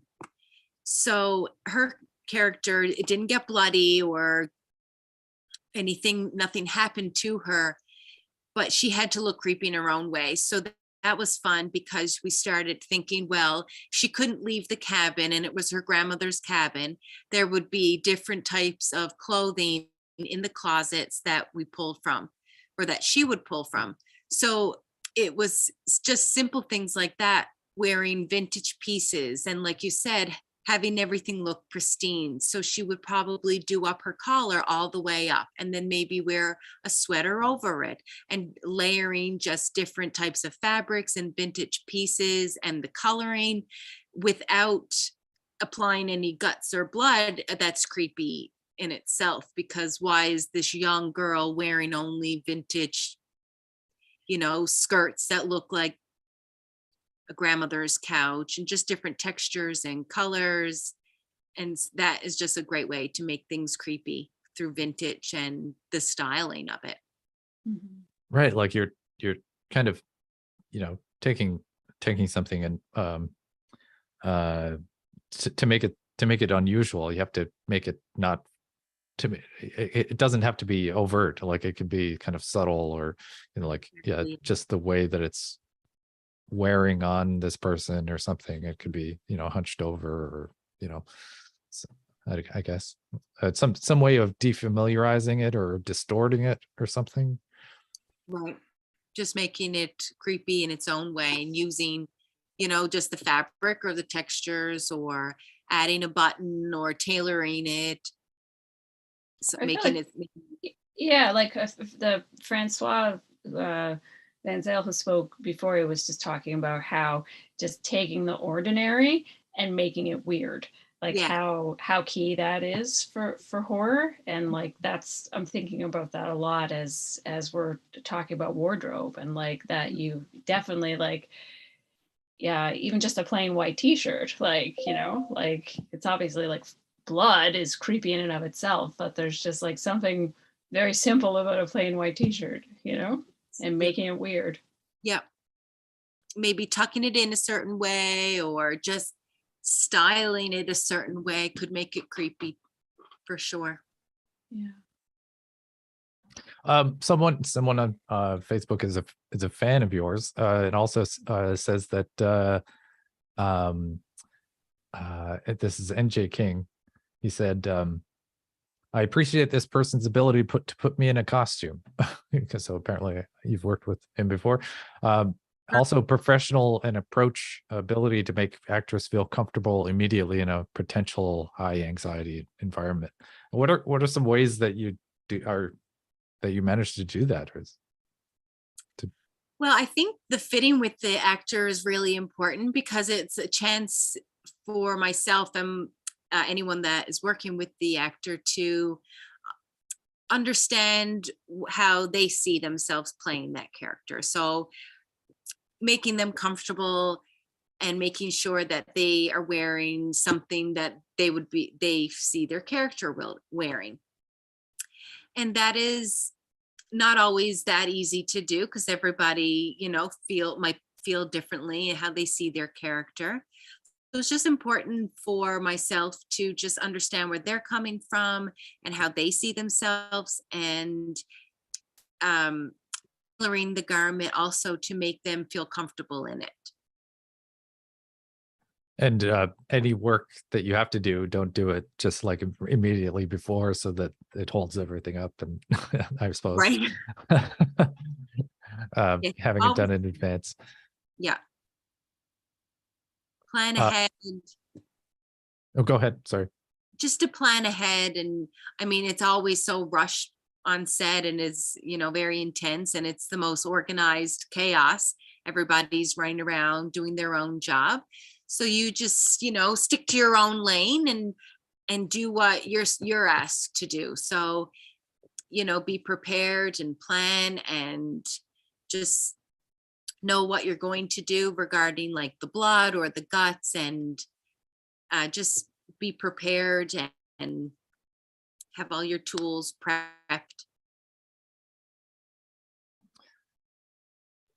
Well, that's excellent. I'm excited for people. I think people can start thinking about like their costumes, even though it's a little bit away. Like it doesn't violate the terms of the horror challenge to have some costumes prepared. Like if in case you want to start preparing now, feel free to start in on that. If you want to make a garment, especially, that I'm sure that would take some time. Do you ever have to make something at last minute, kind of like in an hour or something? Or yeah, I mean, everything always changes, and it's important to calculate what you're going to do. But one time on Surreal Estate, we were building these things, and it took literally right up until it was needed on set that the seamstress was sewing the buttons on in the van in the back. Just you just made it in time. And they went into the water and did the scene, and as quick as that, it's over. you spend so much time and energy thinking about the garments and preparing them, and it takes hours. And then within, 20 to 35 minutes, each piece has been, dunked under the water and they're moving on. But that's what it is. It's like, I'll hurry up and wait and then just go, go, go. And then next thing you know, the 48 hours is over and you're just like, what just happened? Movie magic happened. That's exactly. And then someone else's job to take all that crazy footage and put it together. And it's great. It's a fun thing to be a part of and to watch. And I've been fortunate enough to work on a couple of different shows, like Son of a Critch, where there is absolutely zero blood and guts, but completely different challenges. And then Surreal Estate season 2, we're just starting up again. And there's this character that is a monster, but it has no shape or no form. And that's like a whole other challenge. Like, how do you make a costume for something that doesn't have a shape or a form or an arm or a leg? So it's just, everything is so different. Wow. That would be a challenge. How are you thinking through that idea? Like, well, as I mean, you don't have to give it anything away, but it was described as just like a piece of fabric being flicked. So I guess maybe some wire and just some maybe like a puppet or something. So we'll sit around and bounce ideas back and forth and bring different things to the table to try and work with other departments. That's great. Yeah, I'm intrigued. Yeah, I can't wait to see that. Season 2. Again, I would watch a Bob Ross style show. So if you ever want to get into YouTubing, I reckon I'd be a subscriber for sure. Perfect. We'll see now what winter brings. Yeah, exactly. What the work situation is like. Yeah. Well, thank you so much. This has been really great. Do you have any final words or of advice for people who are thinking about doing the challenge this weekend? Oh, if anyone has any questions, please reach out to me.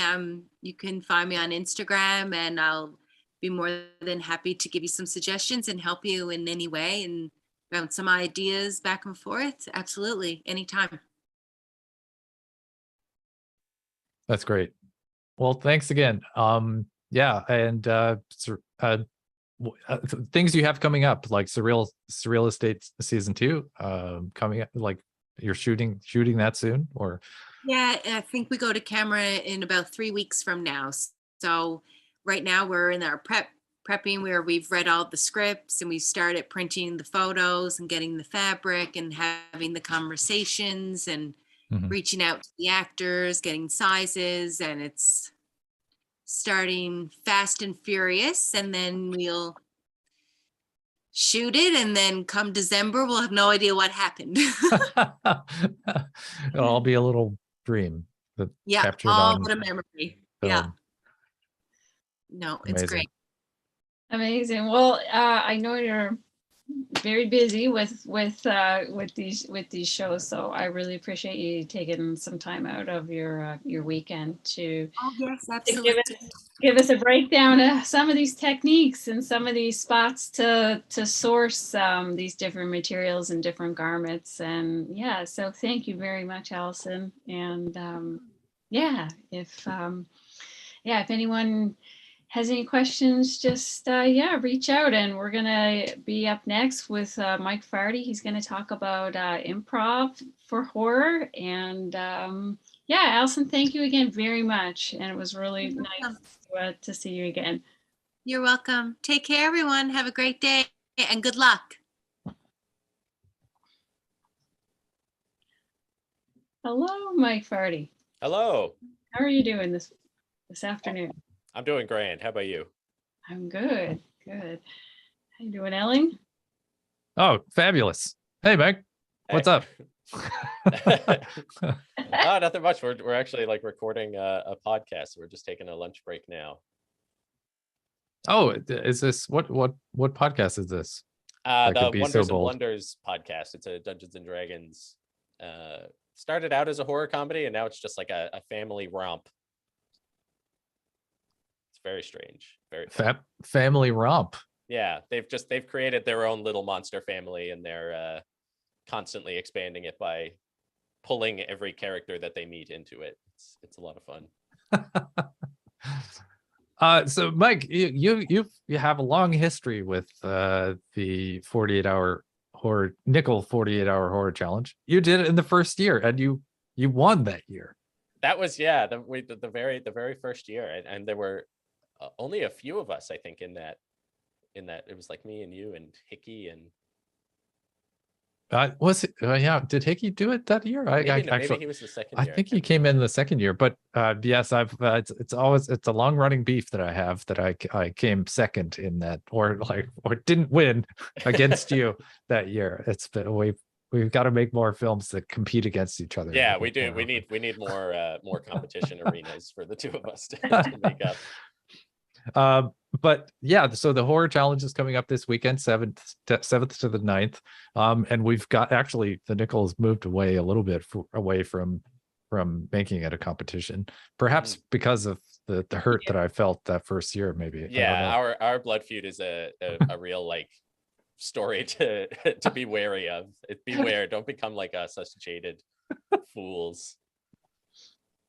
But so what about the horror challenge was appealing to you back then, like especially?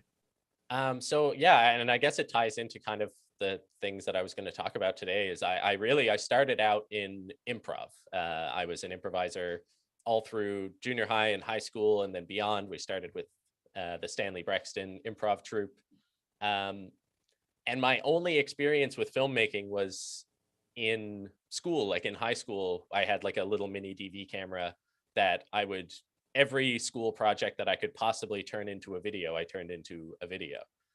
And so when I saw the nickel challenge, this 48-hour challenge, I was thinking, well, there's no way to make filmmaking less intimidating than everybody being on the same level, just starting out with nothing and then creating something by the end. So I thought that bringing the improv experience into it made it even less intimidating to sort of make something without really knowing what it's going to look like in advance. And the way that I kind of think about it is in improv, you're usually, to like prove to the audience that you're making it up on the spot, you ask for these suggestions. So the nickels prop and line are a really nice way to sort of like bring it in and not necessarily prove it, but I like to think of it as give you a starting point for inspiration, just because when you sit down to make something as a creative, the hardest part is that you can make anything.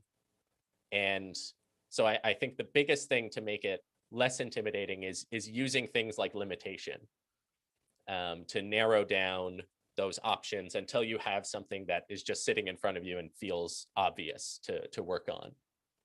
So being given a prop and a line, that is a really nice limitation, because there's an infinite number of things that have now been narrowed down to the first things you think about when you think of like a fishing hook or the line, hey, get out from under there. Immediately your mind can kind of focus in on something a little bit smaller, which you can start to mold into whatever it is you're going to do that weekend. And I think the challenge is so much around limitation and the joys of limitation. And there is so much in horror filmmaking that is about limitation. So in horror specifically, I mean, a lot of people talk about like Jaws, and how in Jaws there is this fear of what you can't see. The shark isn't as scary as the idea that the shark could be anywhere. And a lot of the reality of that came from, it was just too expensive to show the shark. And the times that they did show the shark, it looked kind of goofy because it was this big rubber mechanical flaily thing. And so the limitation of not being able to show you the shark whenever they maybe wanted to, is really key to creating the fear in that situation. So coming into a challenge and thinking like, oh, I can't make a big terrifying monster, or like I don't have time to like bring together a bunch of blood, or like put together a stunt team, or do all these big intimidating things. You can always think back to what are my limitations and how can I make something around that that is still effective. And I don't think that gets, I think horror is a really, really good genre to kind of work with that in. And I mean, you've taken your experience working in challenges and become a, you know, filmmaker yourself, like a real filmmaker outside of the horror challenges. What elements, I mean, for, I guess, is it much the same in terms of like for your improv spirit? Do you bring that along with you to a bigger project? Yeah, definitely. And I think the biggest thing that I pulled out of the 48-hour challenges was just that you get a really good feel for the reality of shooting a scene. So you have this script or this idea that you're going to put out in 5 minutes. And, you know, when you think of a 5-minute final product, if you haven't shot anything before, that's like, oh, well, maybe 15 minutes of work, right? 3 times as long as the final product. Seems like a reasonable thing, but there is a lot that goes into these little moments.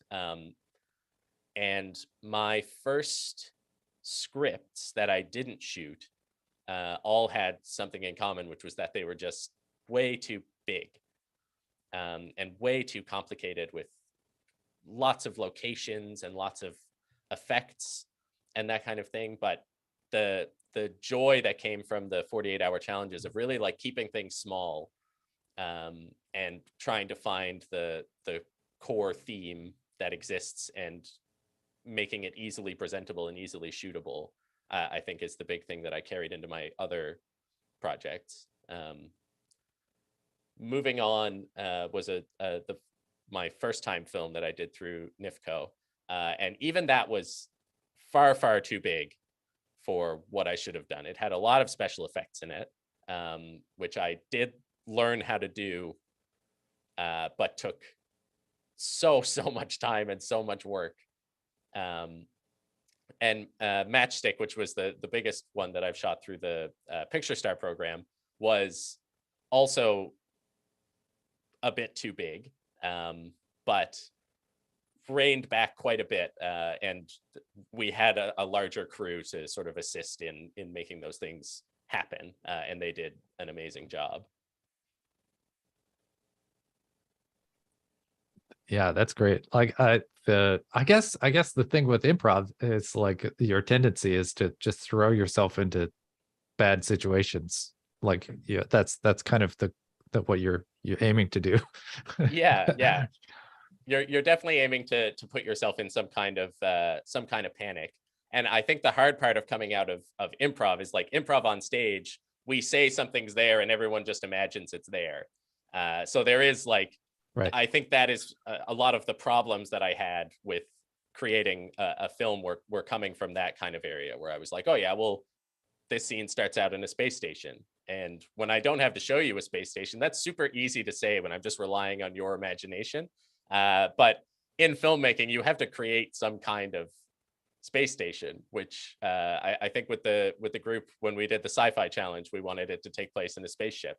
And that spaceship looks like a basement covered in tinfoil. And it took like 8 hours to cover the basement in tinfoil. So it was so much aluminum foil. It was like, the budget. What was the budget on that film? Oh my, well, I mean, what's a roll of aluminum foil cost Yeah, now? I think we used steep. 4, 5. Yeah.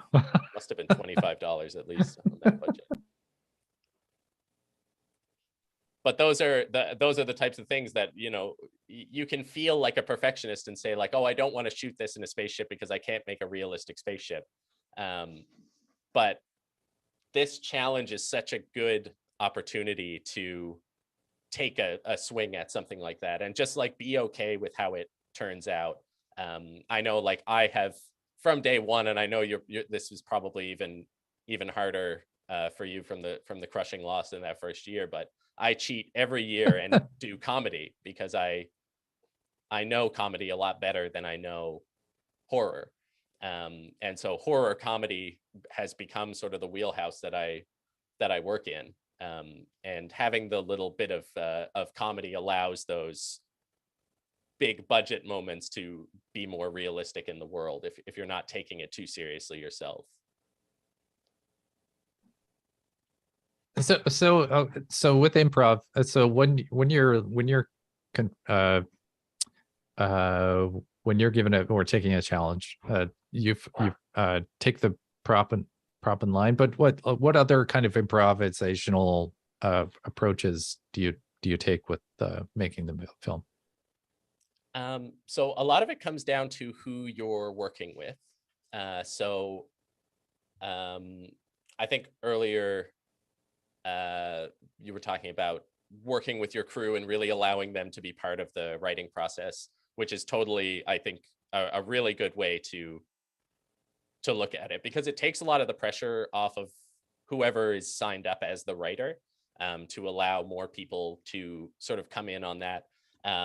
When you're looking at the ask fors, like the line and the object, I like to think of it like breaking them down into like even playing word association with it. Just like, what's the first thing you think of when you think of this object? Can you attach a location to it? Can you attach an occupation to it? These are an object in itself.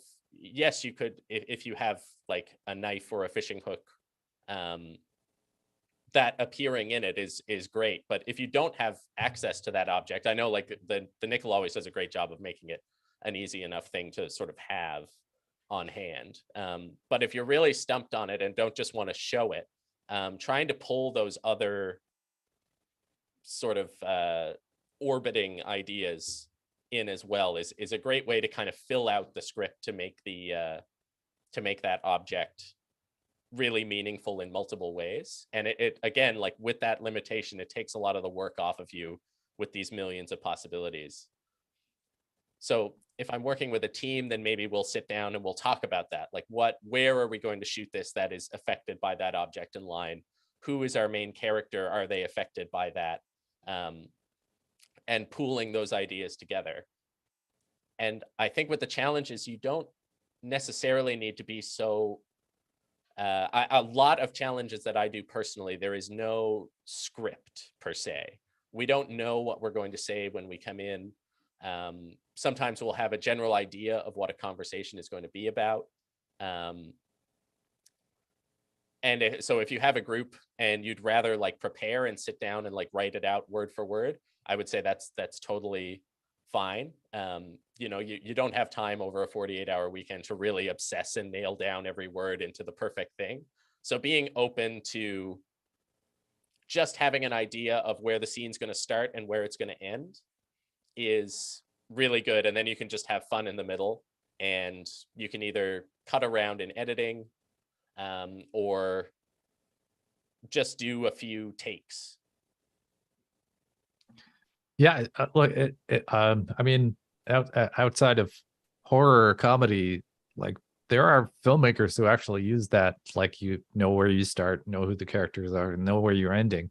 They use that in actual, like dramas and things like that. Mike Lee is a English filmmaker that does that quite often.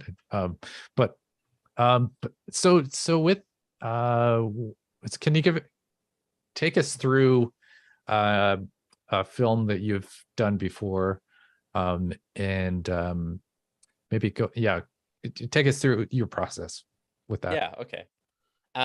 So I'll talk about maybe the last one I did, and this is something that for people who may not have found like a group or may not have like a big group of people, I'll talk about the gray area,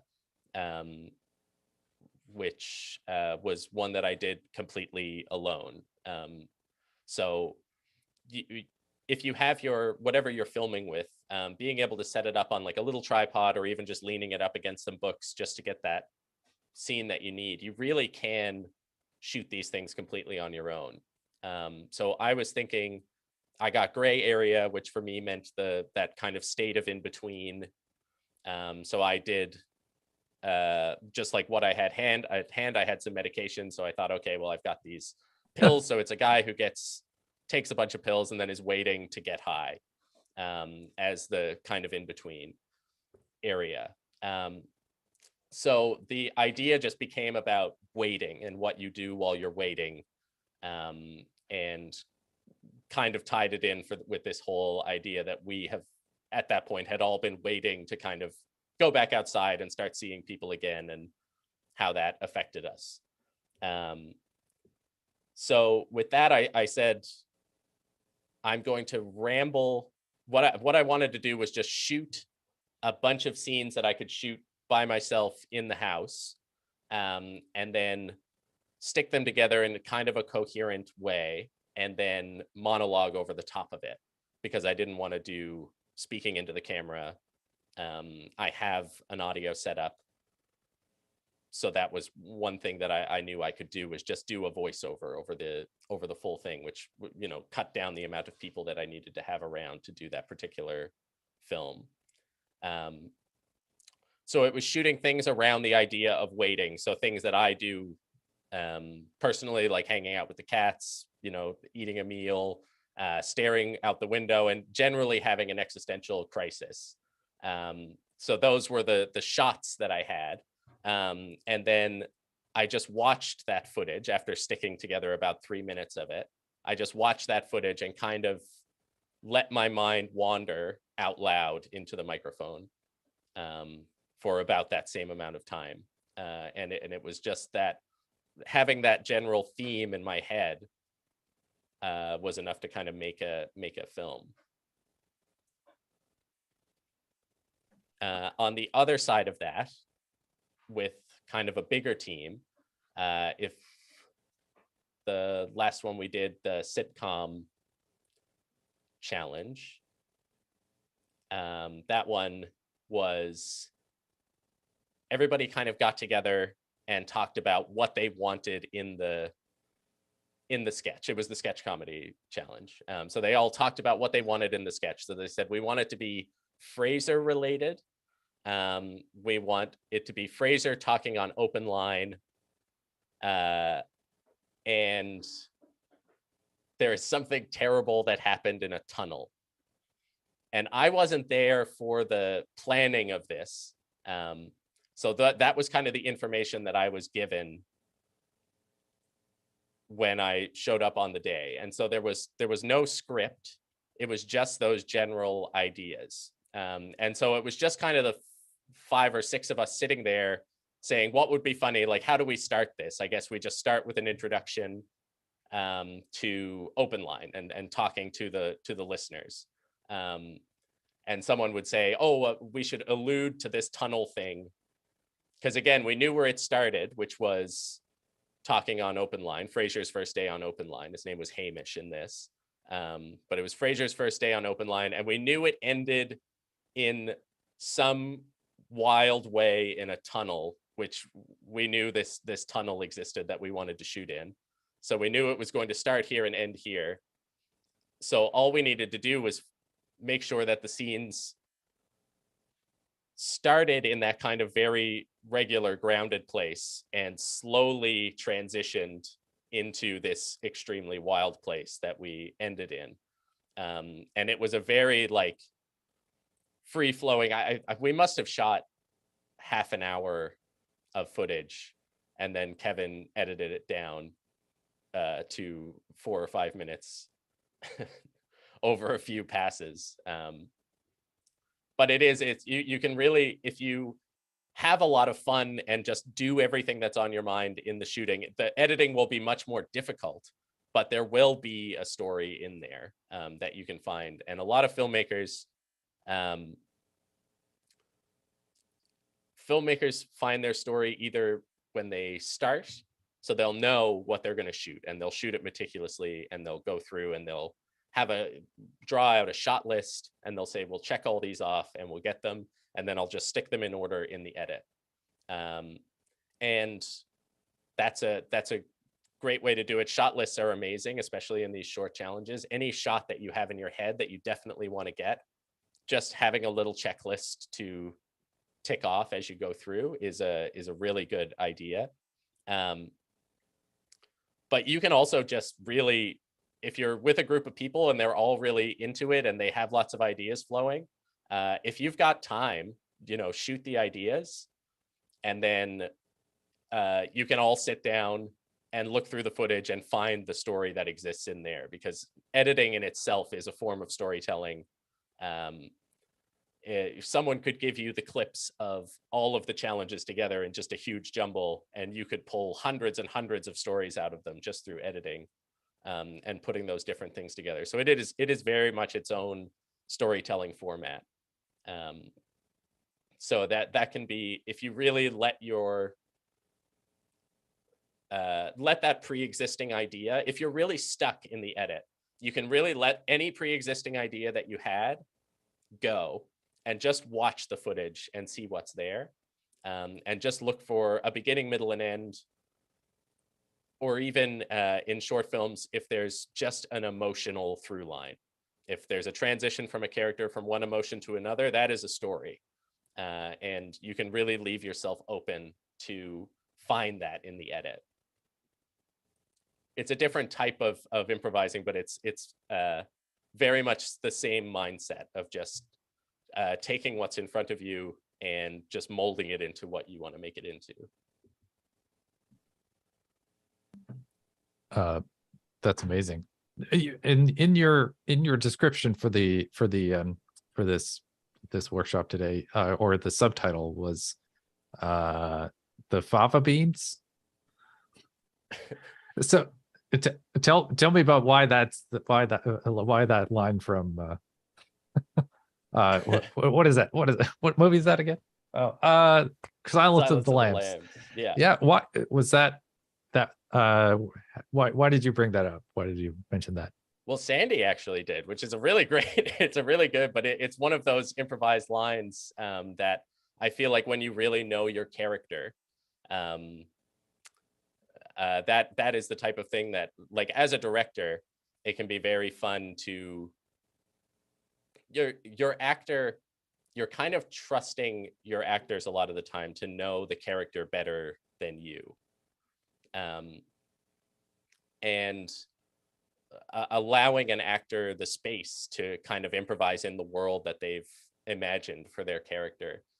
You can get a lot of stuff that you would never expect to get as a director. And being open, filmmaking, one of the best parts of filmmaking is just the collaboration.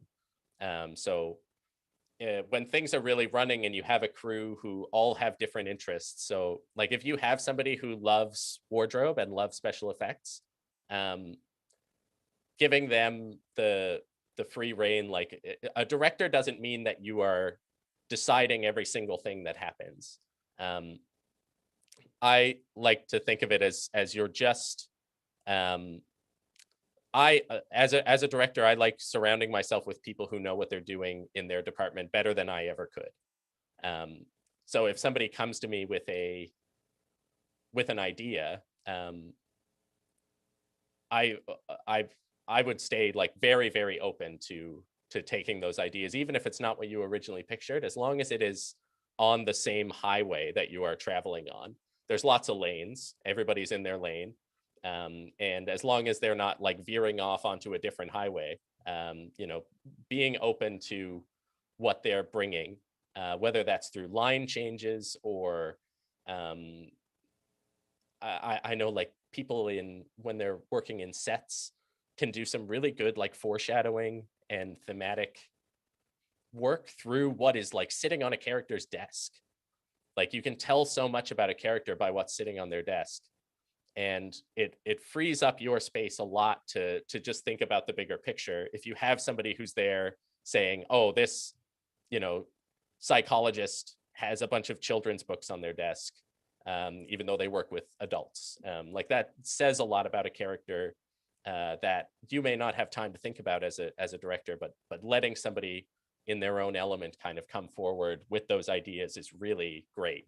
A lot of the improvised moments we remember are from actors just like taking a swing on the take that's for fun. But there is a lot of there's a lot of other departments who are taking that same kind of idea and really adding to the world of the film with that same kind of energy. I just out of curiosity, I looked up like improvised moments in horror movies, and one of them, like it speaks to your example of like different departments improvising, I guess. But it's in the movie Alien. In the movie Alien, the crew knew that this person was going to get sick or die or something, but they didn't quite know that an alien was going to burst out of this person's chest. Yeah. So then but the cameras are rolling, and there was this improvised moment of like, oh my god. Yeah. Which you I guess you can't really fake that, I suppose. Yeah, That's kind of surprise. And that so that was spoilers if you haven't seen Alien, but it's been a while. That's on you. I think people know the gist. That's that idea. Anyway, sorry. Yeah, the very, very famous chest burster scene. Yeah, they did not tell the actors, and I think part of it too was they didn't fully know what was going to happen. They had rigged up this device, and it had been kind of underwhelming in tests. So when they went to shoot it, they basically turned every dial up to 11, and just went for it. That is the side of improvising I would not recommend. Oh, you don't recommend that? No. I think it's fairly irresponsible to genuinely terrify your cast. And I think like it spawned the very iconic scream that comes from that. One of the characters really is terrified because it's a scary thing. They don't know if the machinery's malfunctioning. But I do think you can give your actors enough, unless it's like the actor's idea, like come in with something different to scare me to get a different scare out of me, maybe. If it's the actor's idea, but you can give them credit. They'll act scared. You don't need to genuinely terrify your actors. I think giving them the credit that they'll act it right is generally good. That's a very nice. It speaks a lot about you. I think that Ridley Scott is an asshole, but well, you know. I think it's, and I understand where the mindset is coming from, and it's like a very, you know, like Stanley Kubrick, like literally torturing actors to get them in the right mindset. Like let the actor get into the mindset on their own. No risk is worth the shot. It's too kind. Yeah, I'm just maybe I'm too nice to actors. Maybe they deserve it. I was looking up other lines. Game Over Man from Aliens was also improvised. Yeah. Gosh. And a really great way to get improvised lines out of actors is just let the camera go at the end of the scene. Don't call cut as soon as the words are done on the script. That is one of the best ways to get. It's a really good way to get endings of scenes.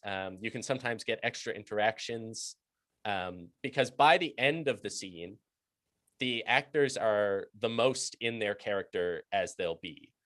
So rather than saying, "Oh, I'm just going to roll and do whatever you want," you can run the whole scene and just let them see where their emotions carry them into the next part. And you know they'll be listening for cut, but if you don't call it, you can just let them run, and things like that, like Game Over Man, will kind of come out. Like, just let them freak out for a bit. That's really interesting. I mean, in journalism, often one of the, like in an interview, often the best kind of question you can ask is at the end of the interview, where you say, "Do you have anything else that you'd like to say?" And then by then, they're totally been thinking about this for the entire time, and then they just come out with these. They often come out with these great things that sum up things, or sum up the whole thing. Or I'm totally going to ask you later this question, but yeah, that's really interesting. Yeah, because I think I'm not an actor. I have acted in things, but I've watched actors prepare, and they do incredible amounts of work to get into character. And they really when shooting with actors, they've come to me with ideas and just like questions that they'll ask you that will blow your mind. Like, I never thought about this for this character, but they'll say like, "Oh, do you think like years ago this might have happened?" And you're like, "I don't know, like I wrote them only for this single moment," and then they disappear from history before and after. But it is those things where they'll sometimes they'll have ideas for actors. I would, if you're speaking with your director and you have that chance, but I think bringing those ideas forward is really nice for like, "Oh, I feel like this character would really like this emotional outlet at some point," or "I think this character is like screaming for this moment to happen for them." Kind of like being open to listening to those things can be really helpful for both of your understanding of the character. And sometimes, time and money won't allow for stuff like that, and you do have to stick to the script. But if you find yourself in a situation where you have the opportunity to try something new out for the character, I think it can be really game changing and get you those moments, because those lines stick with people. Because some of them are just so true to that character, because they don't know what to do, so they just go full. I don't know what happens to actors in those moments, but they flip over into a place of spontaneity. And if you've watched an improv show, a lot of times improv shows themselves don't transfer very well over to film, because a lot of the vulnerability of improv kind of has to be felt in the room. For things like really, really outstanding shows do transfer over, and moments transfer over really well. But those little snippets that end up in films and staying in films, I tend to stick with us quite a bit. The "I love you, I know" in Star Wars, like those improvised lines tend to just be so like quick and true that they tend to stick with us for quite a while. So allowing yourself that opportunity can be really nice. I wonder how do you I guess actors have to feel comfortable to get to a place like that. How do you, as a director or someone, or as an actor, how do you make yourself comfortable in a scene, or get yourself into it enough to improvise? For me, when I'm improvising, I kind of have to. It sounds kind of strange, I guess, but I can't think too hard. If you really, really try to force it, trying to figure out just what is true right now is a thought that I tend to go with. What is true right now? What is the situation that's around me? Who am I? Some people like to think, what happened right before this? Like, what emotion am I carrying in? Because emotion is really strong in improv. If you're coming in to a scene angry, that. So whatever somebody says to you, I'm angry, and that really informs how you're going to speak back to them. the more layers of what's happening, like I'm angry and we're, at a funeral or something, then that adds more layers, because now I'm angry and quiet, which, there's some inherent tension there, which, you've built a scene now because you have some inherent tension. So yeah, think of what is true and what was true right before this moment can be a good way to think about it. And then the number one thing is, if you have multiple characters improvising together, the number one skill that you can do is listening. Listening is the best improv skill that you can have. If you're improvising with multiple actors, as an exercise, one of the most effective like improv exercises that I've done over the years is, if you're in a scene with another person, have that person open a scene with you, with an emotion and a physicality and some lines. So if you say, you've missed taking out the garbage 3 times, and I did this with my hands, so now have the other actor do exactly the same thing, and make sure that they get the physicality, get the tone of the voice, and get exactly what was said. And if you are listening to each part of those performances, everything the other person said is an offer to you now, is something that you can expand on. They've given you some history with, over the last 3 days, I've neglected my chores. You can tell that they're angry with you because of the emotion, and they're being very big with their physicality. So there are lots of ways to, there's lots and lots of ways to take that, but that all of those things are things that you need to take into your character. So like, how do I react to getting yelled at? Do I believe that I negated those chores? And what kind of body language am I going to go bigger than them when I come back with my body language, or am I going to shrink and give them the space? And then maybe later we're going to find a way to swap those roles. Is kind of like a cheat sheet for a scene. Is if one person's starting with all the power, how do we give the power to the other actor in the scene? Is an easy way to signal an open and close of a scene. All right. Interesting. Yeah, then you have your beginning and ending kind of settled, but how you get there is left up to the magic of neurons flying at each other. Yeah, exactly.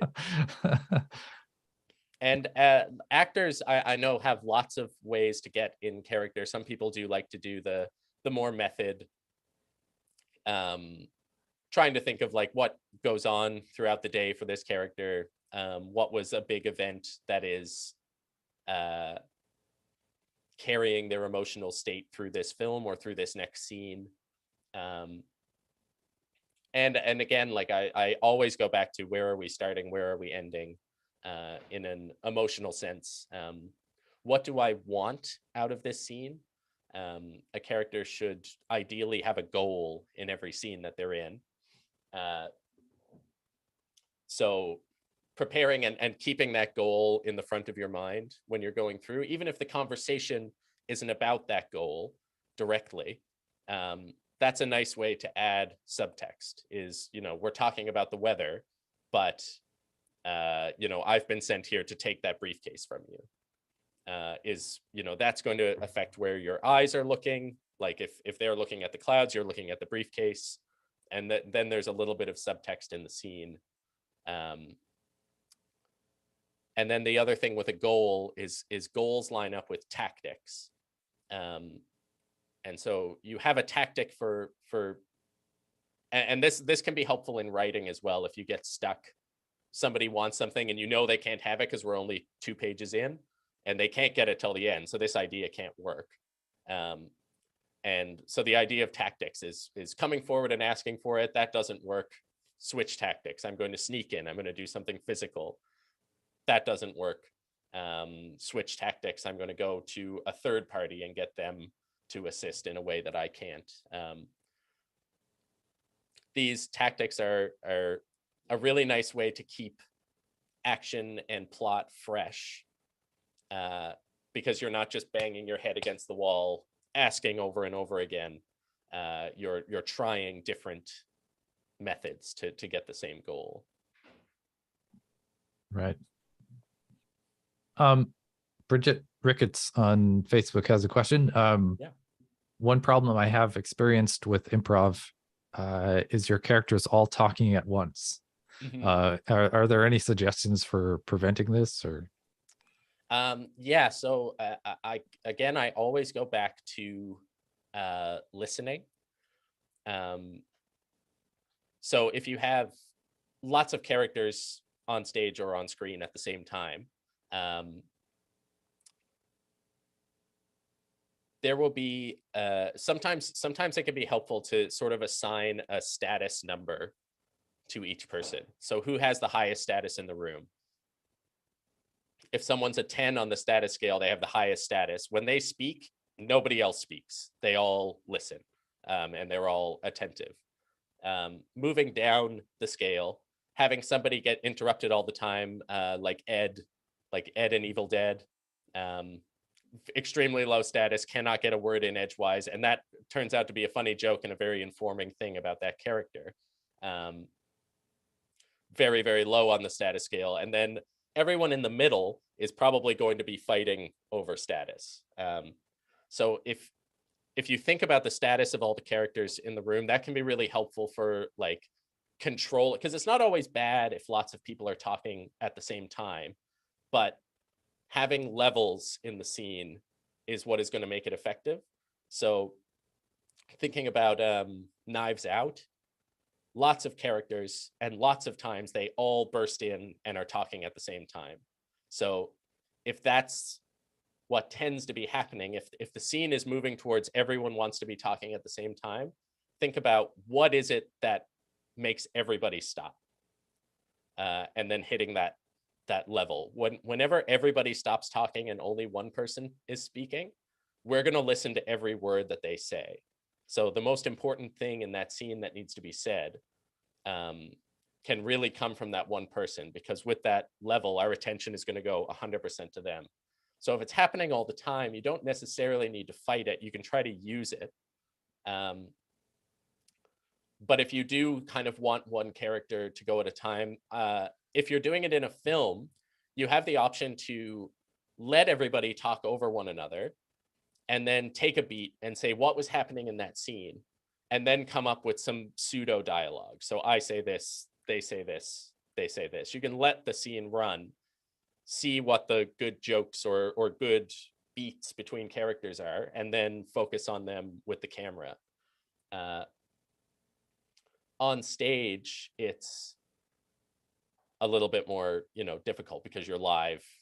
You don't have the option to sit down and talk about it afterwards, halfway through, unless it's a very meta show. You could totally stop the show and be like, hey guys, we're all talking at the same time. Who's got the important thing to say? And then you as actors get to chat about it. It's improv. You can do anything.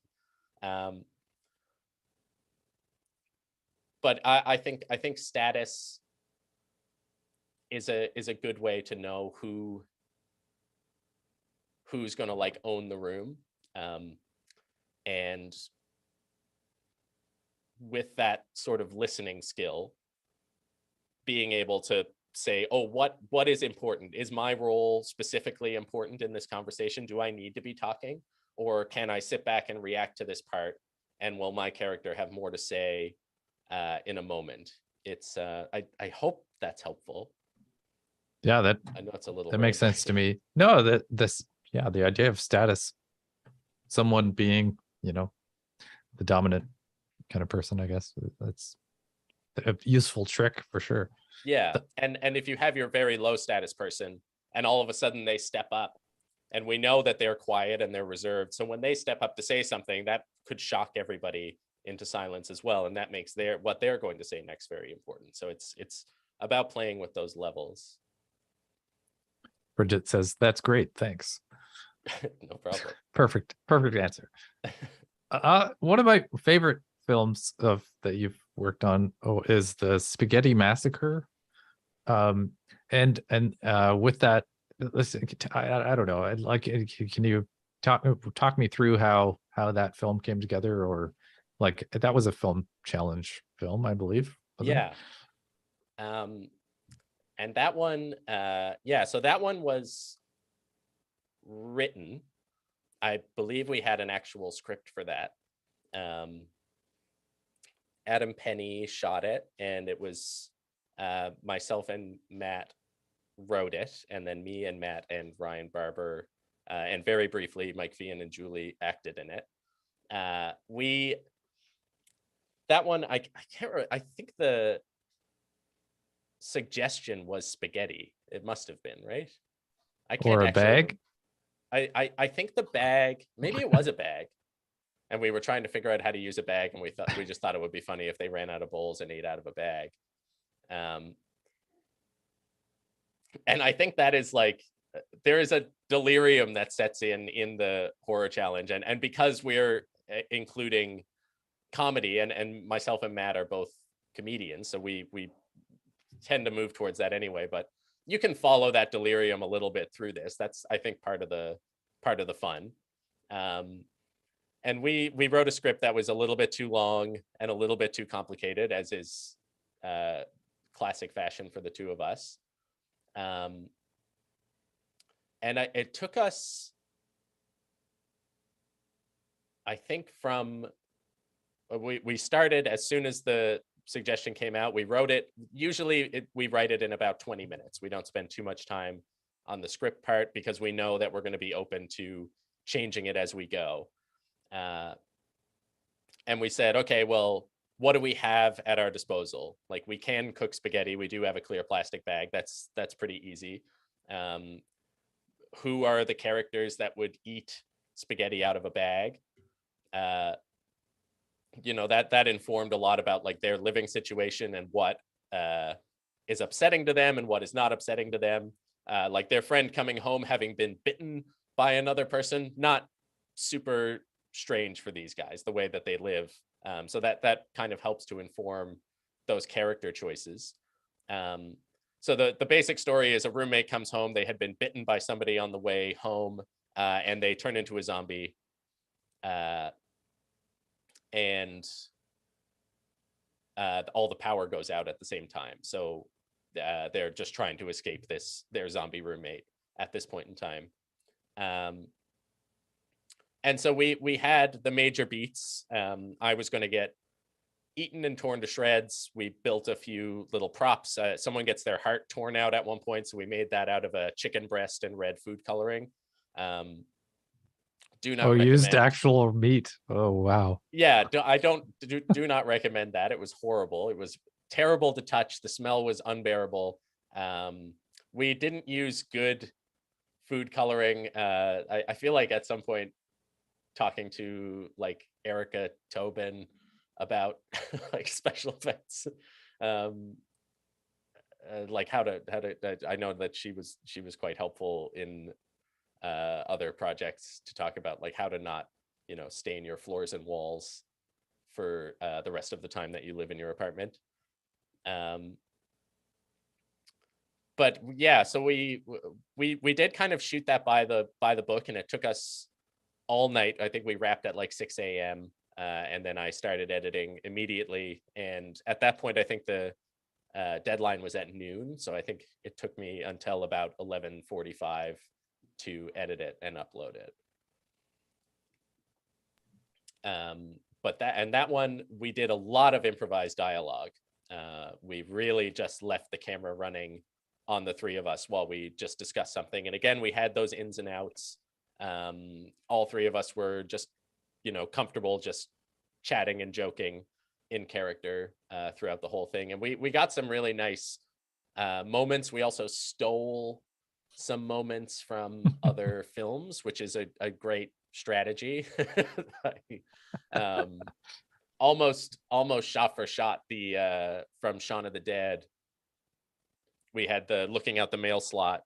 In Shaun of the Dead, he looks out the mail slot and he says, are there any out there? And he says, no. And then he turns this way and he's like, oh, yes, there are. They're all right there. And right, with the orchestra hit. Yeah. And so we did that with the standing next to the curtain, which I think they do as well in this movie. But standing next to the curtain and saying, is he still out there? Moving the curtain immediately, he's right there. And then they just close it again. We took that directly from Shaun of the Dead.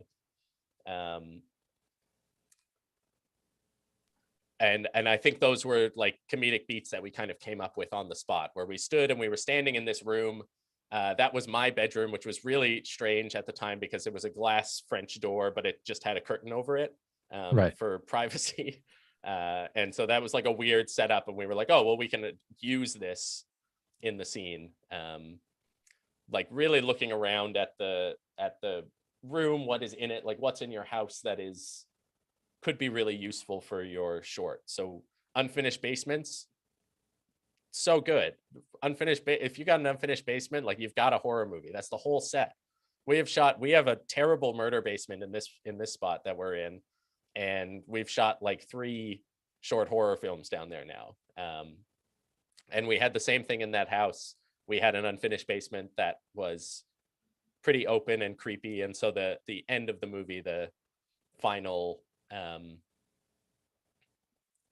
the final cat and mouse with the zombie all happens down in that room. And when you're thinking of those things, like does anyone on your team have any weird talents?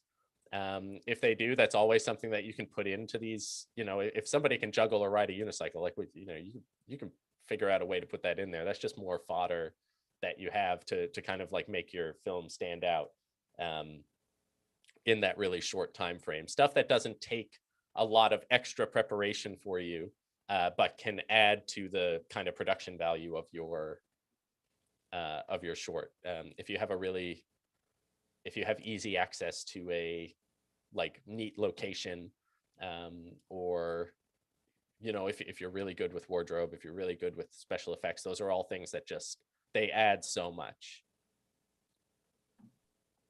So that's that one. What are some of the other challenge films that you've gone through, like that, where improv has been a big part of it, or I guess have all of them in? I would say all of them have, especially in the writing. The writing is always something that we or I spent I try to spend very little time on the script if possible. It's really just like, what do we have available? That can be good to just write down, like what do we have, like what locations can we shoot in, trying to keep it as small and shootable as possible. I know like the goal in the past few years has been not to spend more than 3 hours total on the shooting itself. So if you only have a day, just remember you only have a day. So just put it in that one location, a couple of actors, and just where does it start, where does it end, and you can let them go, and that's enough to make a film. If you're going to shoot in that way, it's nice to get coverage. So shoot the whole scene on one actor, go to the other side, shoot the whole scene on the other actor, and shoot the whole scene with all of them. There's just three points. If somebody messes up their lines, not a big deal, because you can, in the edit, just switch to the other person, show their reaction, and use a clean audio take. And you can just go, if somebody has a funny reaction to something, but the line wasn't right, then you can use the audio from the line that you like and the reaction from the video that you like, and it really opens up your options in the edit. Pretty much all the challenges I've worked on have been fairly heavily improvised. I know for the first one I did in Toronto, with Evan Walsh and Heather, another like common theme is that it will be 2 or 3 people, me and Heather and someone else, or just me and Heather a couple of times. And I have a big advantage in that, because Heather is a gaffer, like she's a lighting wizard, and so she will take all the lamps in the house and just put funny colored gels over them, and she can stick them in places to make really dramatic lighting. There are great YouTube videos about like lighting and editing that you can watch to kind of learn that type of thing. Lighting is one of the easiest ways to up your production value in your shoots, and you don't need fancy equipment. If you have any lamps that you can move around, just watch what it does to the shadows on people's faces, and you can create a whole mood out of that. If you have You can use like different colored gels. There's also like color correction in the edit where you can sort of change the color of the scene, which can affect how people see it. But Heather has to kind of put up with the fact that I have done almost no planning. And I will just say the camera's going right here and the actor is going right here. And then she will have to build some crazy mech to hold a light in a very particular way. But it's a lot of duct tape and a lot of just like moving end tables around and that type of thing to get the light in a dramatic place.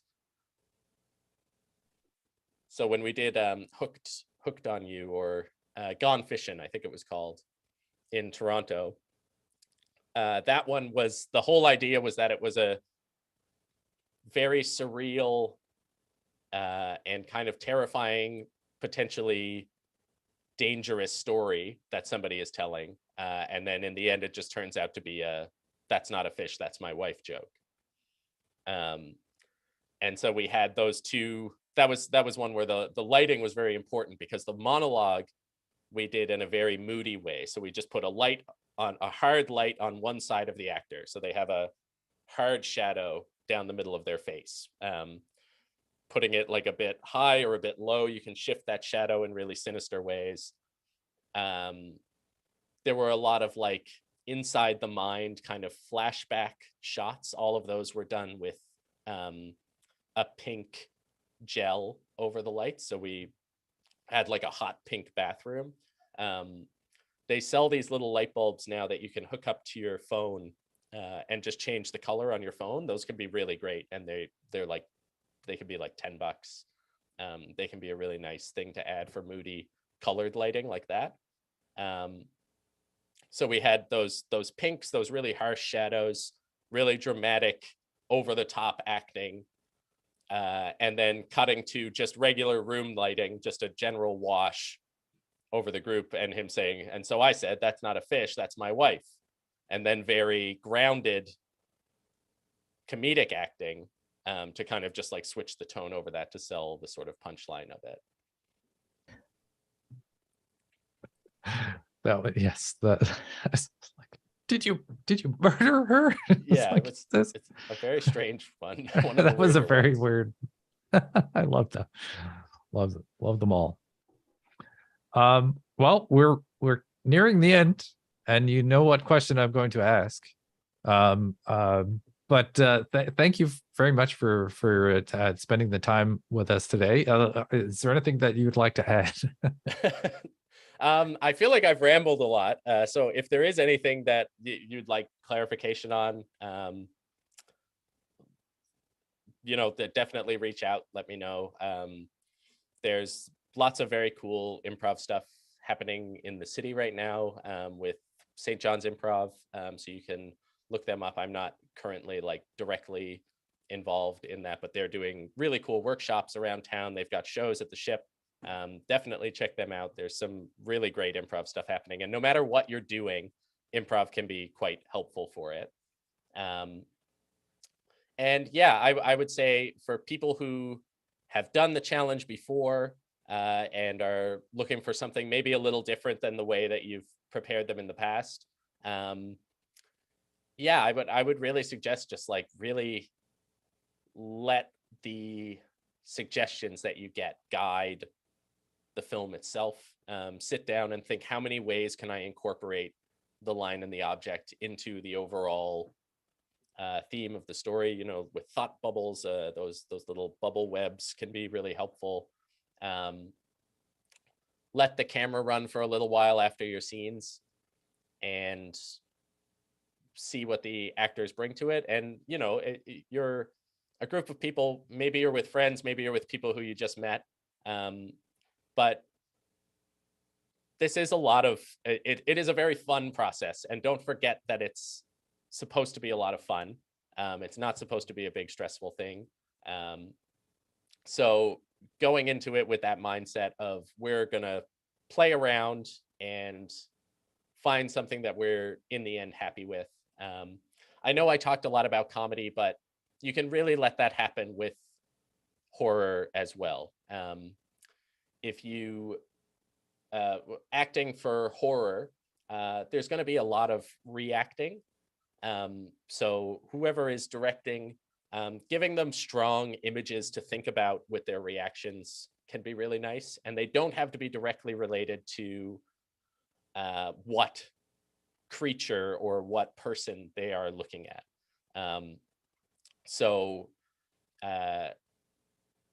you can really get creative with the prompts that you're giving. If you're doing like a tight on a reaction, you can get quite a few fun expressions out of people with different prompts, and sort of being open to letting them just take a swing at it, or do something that they that is coming to them in the moment. Like give yourself that time if you have it. I think that's all I would like to say. That's excellent. Thank you. That again, that question works very well. So let your cameras go. Ask the question. Would you like to say anything else? Yeah. Again, thank you very much, Mike. Do you have anything in the works now, or are you? Do you have any film projects that you're looking towards making, or are you going to potentially take part this weekend, or? Yeah, so I'll definitely be taking part this weekend, and right now I'm in the writing minds for film work. I'm working on a feature-length horror comedy script right now called Dope, and yeah, so I'm deep in on that. That's kind of what I'm working on. So expect to see that in 12 years. I don't know. I'll look out for it. I'll set a reminder. I'll put it on Facebook or something, 5 years from now, if Facebook still exists. No. Well, so thanks for your time, and to everybody watching online, this the horror challenge is happening this coming weekend. You have 48 hours to make a short horror movie, 5 minutes or less, and we will email you a prompt and a line of dialogue, or prop and a line of dialogue to incorporate in your film. And it's just a lot of fun, so I recommend it. And the great advice there, just to enjoy it. Don't worry too much. Okay, thank you everybody. Sandy, do you have anything else you want to say? I've been really quiet for this one. I've just been taking your advice and listening. But do you want to mention the screening that we'll be doing? Yes. Yeah. The screening, what is it happening? It's happening on that Thursday, I believe, at the Spirit of Newfoundland, the Masonic Temple, at the appropriately spooky place. And it's the first time that we're doing an in-person horror challenge screening for 2 years. So, like, it's been 2 years since we've been able to do this, and they're always so much fun. Even if you don't make a film, we recommend coming out to see the movies, because they're amazing. Each one is ridiculous and awesome. I'm looking forward to seeing Inevitably, for sure. Yeah. All right, everybody. Have a good weekend, rest of your weekend, and good luck with the challenge. Yeah, good luck. Have a great time. See ya.